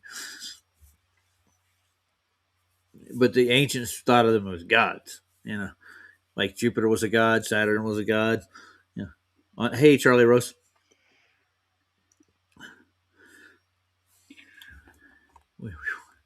Is nobody else on tonight? Okay. I don't know. I'll take a look. Somebody's got to have a stream on. I know Saul was on earlier. Did you go over there? I was there for just a little bit. Yeah, I was busy working, so I didn't have it. I didn't get a chance to listen either. I left my headphones at home. I usually put an earpiece in and listen to a little bit of the show if I can while I'm working. I can do both. I just keep it low in my ear. I don't see anybody on now. Let me go through the lives. I thought Sandy was on earlier. I got an alert for her. I'm not an expert on the Taoism, but it's the duality stuff. Well, I think within Taoism, they believe that there's the god they worship is Brahma, supposedly. And Brahma created the universe and placed parts of him all over the universe. And he has like this permanent amnesia problem until he finds all of himself within nature. So he's exploring nature looking for himself. he puts himself back together. It's like an infinite journey through Taoism, and so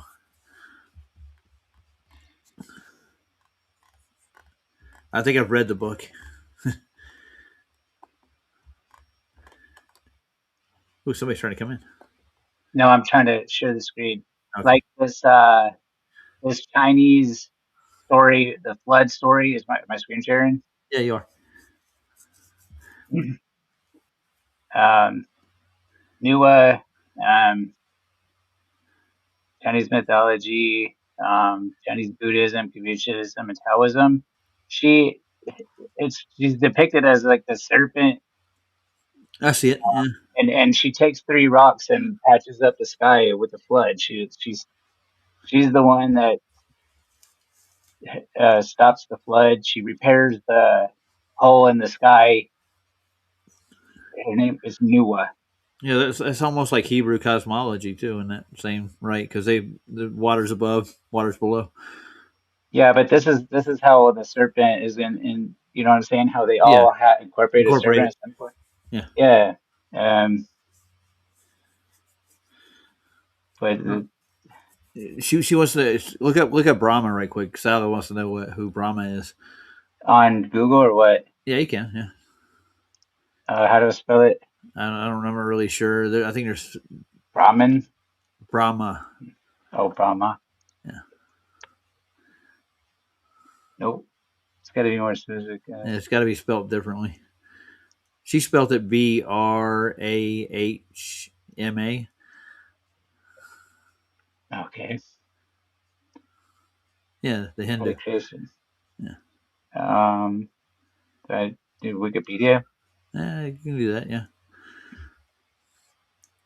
And this is Hindu. Yeah. I think he's the guy. This is what I think Taoism promotes. From what I just think it's a story. From what I can tell, it's a mythology. Vishnu and Shiva. Yeah. Yeah. And this is where Rahu and Kehu come from too. The same. Okay. Gods of the eclipse, you might say. Yeah. Yeah. Yeah. The Hindu. Yeah, that's hard to break down totally. Well, I think this is why everybody was like so concerned with Tibet for so long, because that's where the intersection of where all these religions meet is. Everest is basically and the country of what's the name of that thing again? What did I call it? Tibet, like the Tibetan monks and the whole society up there. They're Hindu, right? But they're right there next to China, so I think a lot of the cultures bleed. They cross. That's like a crossroads for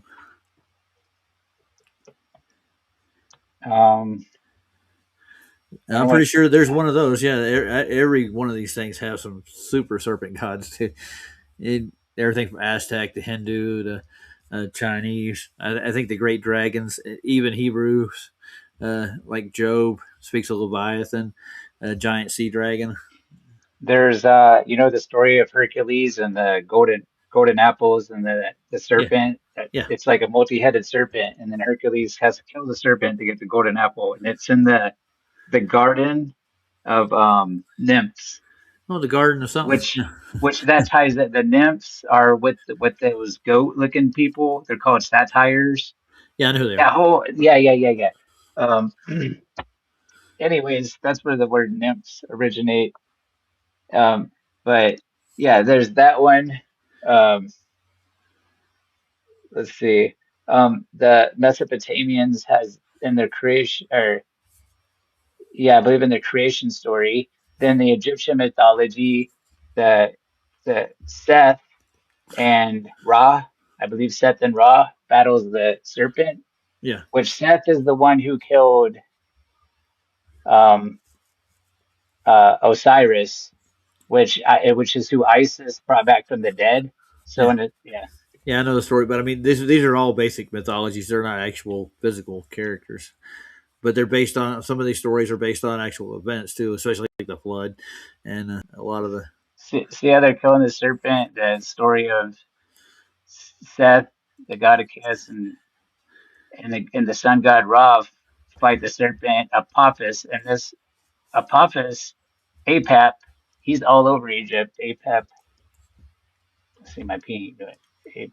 Apap. Yeah, Apap. and I'm the Scorpion King. Never mind. What? It's on.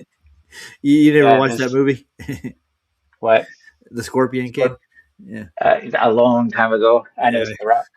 Yeah. It was Dwayne Johnson played the demon, the Scorpion King. The Lord of Chaos. And the serpent is deemed bad, like in every other religion. Yeah. You know what I mean? So in the Bible, they talk about he's a light bearer or something. I mean, that's a flip, I believe. I don't know, man. I think Christ is the best light of the world. That's basically what is proposed in the Bible. If you want to go there, Lucifer, I guess it might mean the light bearer, but I mean Lucifer was an angel, probably at the time that he retained that title, before he fell. But I thought he was the magician, not magician, but musician. He was he played music from his actual self. He was the instrument. That's what I thought his character was mentioned in the Bible as it goes.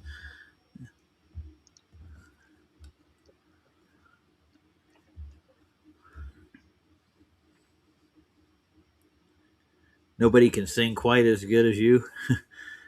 Is that a serpent? Oh, I'm trying to find it. It's in this. Oh, well, maybe it might be this one. Sumerian stuff. I have to find it. I'm not. No, there's a lot of Christian Right. influence that was put in Samaria too, from what I remember. Actually, after Christ, so.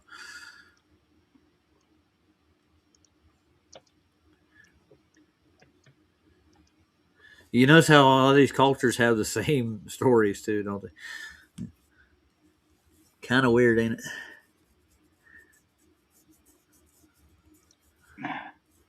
Yeah, I'd have to dig through this creation story, but it's the It's going to serpent take you a is while. right. It's not just on the surface where I don't have it prepared. So but the Mesopotamians had the real model. That's why that is in the. It's in the Hebrew too. But they did all this mythological stuff.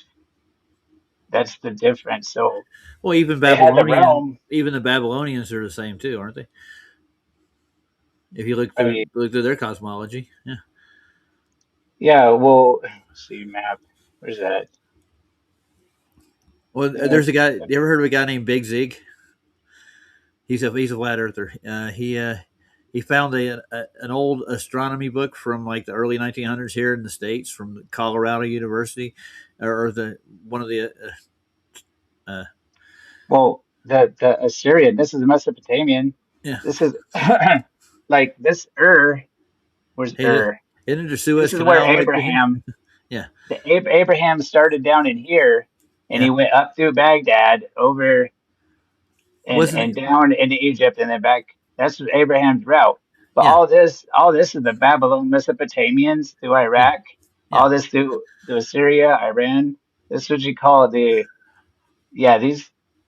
Well, that's Persia, basically, right there. The Iraq and Iran. That's the Persian Empire. Yeah, but that was after Ur and the Chaldean. But wasn't Abraham from Ur to start with, or Chaldean? One of the two. His origins.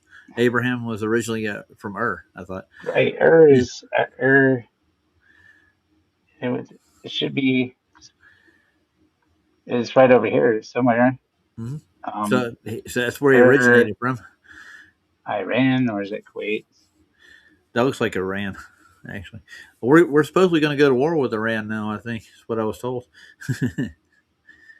Iraq. Whoa. Iran so far away.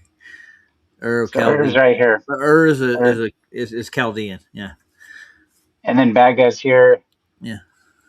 And then so he went from here up and then over to Canaan and into Egypt and then back to Canaan. his descendants definitely did, and they're known as Israel now, from what I understand. Yeah, I actually. But these guys were here. It's called Assyria. They were in Egypt 500 BC. Yeah. So these Assyrians, and these are the ones that came up with the Metonic cycle, the Babel, the Yeah, Mesopotamians. my great great grandparents are right. You see where Lebanon is? Yeah. That's where my mother's side of the family, not her grandparents, but their parents were actually from there. They're from Bro, Beirut. there's the Cole Baalbek, Lebanon. You know where Baalbek's at? Right No. here. Okay, I see it. Yeah. They have a giant. It's called the Stone of the Pregnant Woman, and they have the Temple of Jupiter. See this temple here? They have megalithic granite stuff. And while I was here, like, doesn't this look like this right here was a channel? You see this Yeah, I mountain? see it. How and it goes the Dead Sea, which this is landlocked salt. Yeah. Well, they say it's getting unlandlocked now. They're saying that what the Euphrates is actually, the Euphrates is drying up, and the Dead Sea is becoming less saline. It's got fish in it now. Fish can't live in a high constant, but I guess they can. Not fish, but other animals live This in. is that stone of the pregnant woman. You got a picture of it? It's up here in the top left. Am I screen sharing? Yeah, okay, I see it there. Yeah. What does it got to do with a pregnant woman? That's what I want. I don't know. It looks like a pregnant stone. It doesn't have a bulge. Nothing. Where's the baby stone? And then this is also in Lebanon, and this is the Trilathon. There's 3 blocks like that stone for the pregnant woman. They're right here, and this is the Temple of Jupiter, all right here in Lebanon. So if you ever I got you. make your way back over there, I don't think I'm not from there. I've never been there. But one of look my how tiny they are compared to the stone. Yeah. That's huge. Look at the camel. Granite. That camel's pretty damn tall. I've been on a few camels in my lifetime. I've been on a dual hump and a single hump camel. I've rode both. They are mean, dude. You got to keep them happy. They'll kick you and spit you. Look, yeah, he's hitting. Oh my god! I think some of these large stones came from the original tree that was at the center. And it's still attached to the bedrock. There's scoop marks where they were scooping it out. Think about the tree of good and evil. And if Adam were as large as they say he was, right? They're saying now they're telling everybody he was a superhuman. He was like monstrous. He was a large man. If that were the case, I mean, the tree like that. If you imagine the fruit on a tree like that, if it was a fruit bearing tree, it would be huge. I think things were a lot larger. I think dinosaurs definitely would be like pets if they actually existed, but I don't think they did. There's not really any evidence for them. So, this is it's incredible if you think about what the Earth used to be. If my thesis and a lot of other people think the same way too. Well, the crazy thing is the granite, like that stone there, is on the most hardness scale of 7. So there's no way they can cut. Well, and they even show these scoop marks. Like, yeah, it's a good question. It depends on. Imagine how large a person, if a very large person or people or animals. Well, it would be easy to move stuff like that. You know where I'm following with it. Yeah, like if you were large enough and you had large animals, you could probably haul around stones like this easy. You have to be pretty damn big, though. What is that? The temple right there? Yeah, Temple of Jupiter's in Lebanon. Huh. It ain't just like they don't. Yeah, they got similar like all over Greece and Rome. Yeah, it's like the Pantheon or something almost. I bet you the ancient Greeks had the same temples too, didn't they? Pretty much, they were all over this region around the Mediterranean, aren't they? Yeah, but the I haven't done a whole lot. I've studied megalithic stuff for 8 years, 9 years. Nice. You have a fascination with granite. Stonehenge is a joke, dude. Compared to that, Yeah. there's people that say that it was hoaxed and removed and built and rebuilt back up. I've seen construction photos from back in the 30s and the 40s where they actually were taking it apart, putting it back together. We're restoring Stonehenge. Some people are saying they were actually building Stonehenge. Hey, That looks like the Parthenon right there, doesn't it? Yeah. I don't know which Parthenon. In this corner, in the bottom left corner, what is that temple down here? Right here? Yeah, what is that? I can't read it. Way too small. Temple of Jupiter. That's Jupiter? Same temple we were looking at? Yeah, that's at Chilathon. Okay, that's a three-dimensional rendering of it. Okay, I thought it was. Yeah, and what I pay attention to is granite, because if there's granite there, that means that was ancient civilization of high technology. That distinguishes it from and the size, form, and function. Like Okay. that's how it's. I know pre-flood versus now. Like the only flood, the deluge, the great flood. Yeah. Yeah. That's how you. I've seen granite mines now. There's people who actually still mine this stuff. It's a hard process to do it too, man. It ain't easy. The Serapeum in Egypt, they got these niches, these granite boxes. Yeah. Okay, yeah, there's 25 of these granite boxes in these niches, and it's impossible to get them down these hallways, these narrow hallways, into all these niches, and they have 25. It seems like they were built into it. You know what I'm saying? Like they built those around it almost.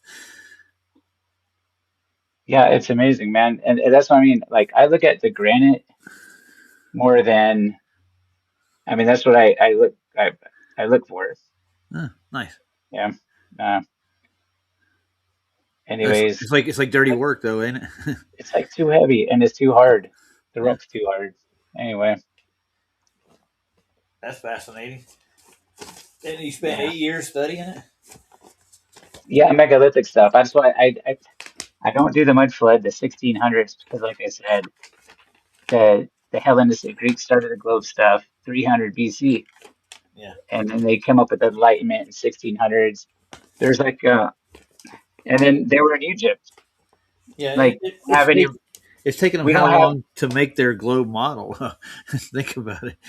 It's taken over 300 years to basically shoehorn their globe into the earth.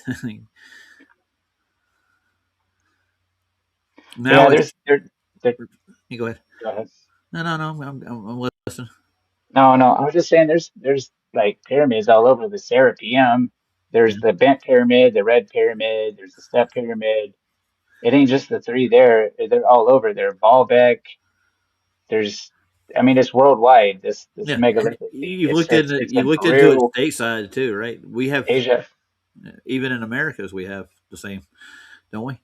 I have seen a couple megalithic walls. Yeah. Where I say it's granite. They're granite and pieced together in America. A couple, like there was one recently found, that's granite. Way out in the middle of the woods, in the middle of nowhere. Oh, nice. Is there any granite in the canyon that you know of? No. No, not that I know of.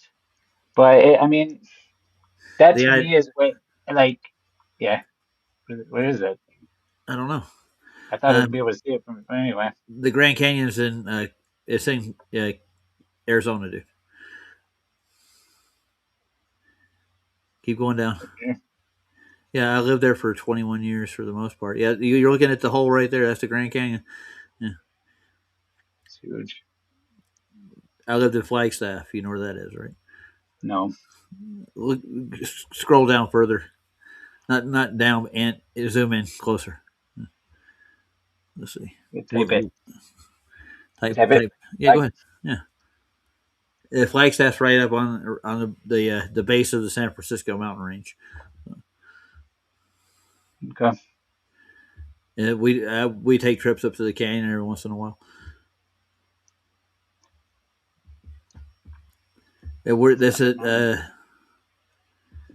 say there's canyons there too. There's another canyon called Glen Canyon that there's feeds into it. But they said they found pyramids in the Grand Canyon. I've seen pictures of them, but I never went to see any. There's a lot of cool stuff out here. Like there's like the step pyramids. I mean, not step pyramids, the steps. There's like the petrified forest. Yeah, I've been there. Yeah, there's a lot of cool things out there. Regardless, I mean, there's a couple of key things in Flagstaff. The USGS, their headquarters is there supposedly in the United States. There's plenty of observatories up there. Lowell Observatory is there. The Naval Observatory is there. There's a couple of key discoveries, especially in astronomy. Like that's where Pluto was actually first observed from. Was from Flagstaff. The crevices on Mars, they say, was actually discovered there by Lowell and his observatory. oh, you know what else they got? Yeah, the Pope, the Vatican has an observatory with the University of Arizona somewhere. Yeah, imagine that. Where's that? Phoenix? That's probably in Phoenix. Yeah. I used to live in Yeah, Tempe. it's called the Pope's astronomer. He's a cardinal and he runs it. Oh, nice. Yeah, didn't know. Now, see the picture of the courthouse up there in the corner? I've been in there many a times. Courthouse, no. Hey, look at the top. That's the courthouse, dude. Let's look at that thing, do it. Yeah. Around back, the sheriff's department's right in that big brick building behind it. Just see where that's the sheriff's department back there. Yeah. This is where you go to court, dude. You get a ticket or you get arrested in Flagstaff. This is where you end up. Yeah. It's big. Yeah. Protesters. Yeah, it was usually Navajos protesting Peabody Water because they're pouring sewage water all over their sacred mountain. That would be the Humphreys. The Kachina dance up there supposedly and cause rain. And guess what their instrument of choice is? The flute.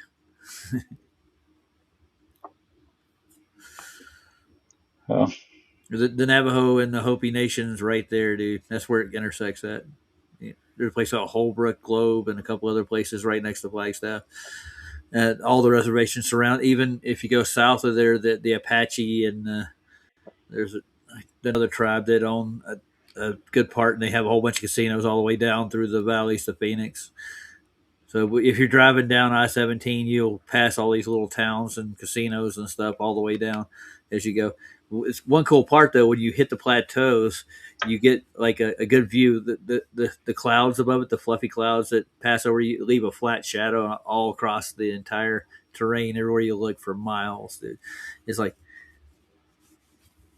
what is it? The plateau. Well, no, like there's flats like a plateau. Like you'll be in the mountains and you'll come down into the valley and it starts getting flat and there'll be rock formations and plateaus all the way across the highways and stuff for miles and miles and miles. Beautiful scenery. A lot of sequoia cactuses all over the place. It's like you're in Looney Tunes land, waiting for the coyote, the roadrunner to come passing by you. Place called Verde Valley down there. It's and there's I have to remember the name of the forest down there where all these rocks are and stuff. But you can get a pass and you can go out there and you can camp out, explore.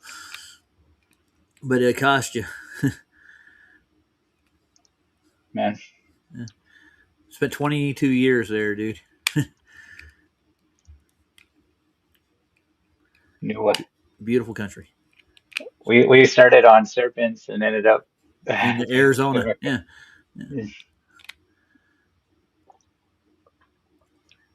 They did a documentary back in the 80s about Flagstaff. It was called Poverty with a View. It's one of the poorer towns in the state. So Flagstaff is not a very wealthy place. It's just hard to live there. But if you work hard, you can make a living. I've done it. Well, I'm going to end it. It's been almost 4 hours. We covered a lot. Meat, dang. Nobody voted except me. That was a shame. Well, at least I got my vote in. And I think I'll tally it up from here. Looks like Wes is going to win the award at this rate. Yeah. Well, I'll let and then next stream I'll let everybody just cast the last vote, but I'll put together a presentation for them. We'll have a winner. All right. Now I'll see you later, Chris. I'm gonna go get some sleep. All right. Night, everybody. I'm gonna end this puppy.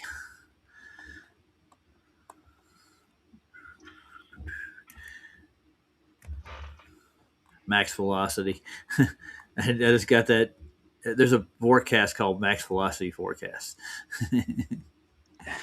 Good God.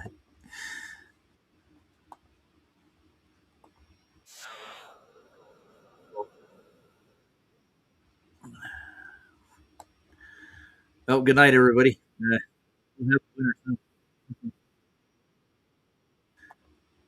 And what do you get? Well, I'm going to donate a couple of dollars to a charity is what I'll do in their behalf. Good idea, Chris? I think it is. Yeah, man. Yeah. I did that with the debate I did. Everybody that came, up to like 5 people, I donated, let's say $25 to the flood victims in Texas is what I donated it to. Oh, that's nice, man. So, I mean, I'm kind of putting my money where my mouth is, you want to say? All right, man. Yeah. All right. Night. Very cool. Hey, old mate. I guess everybody's been listening in the background. They're all saying bye.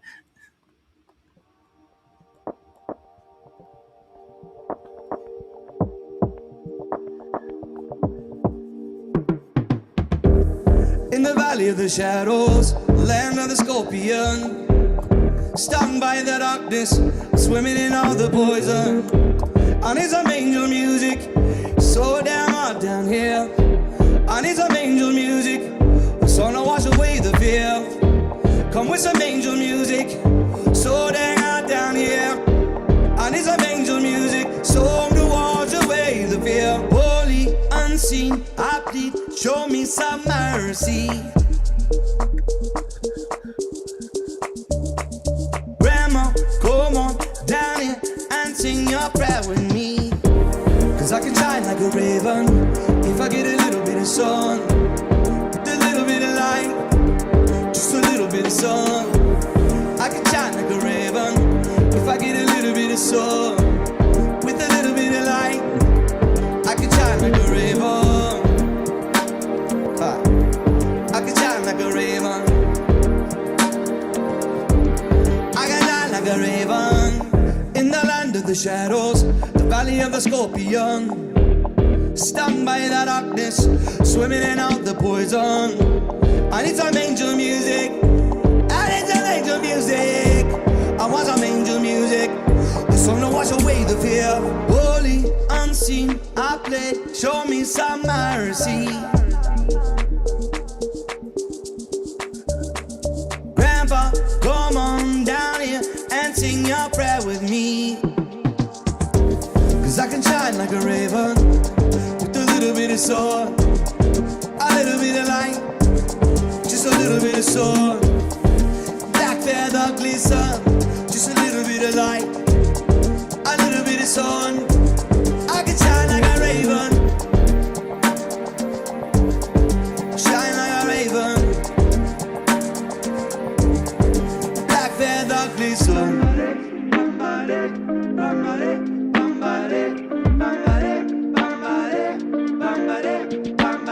Pull me up from the Snake River, I want to be one. Pull me up from the Snake River, I want to know freedom.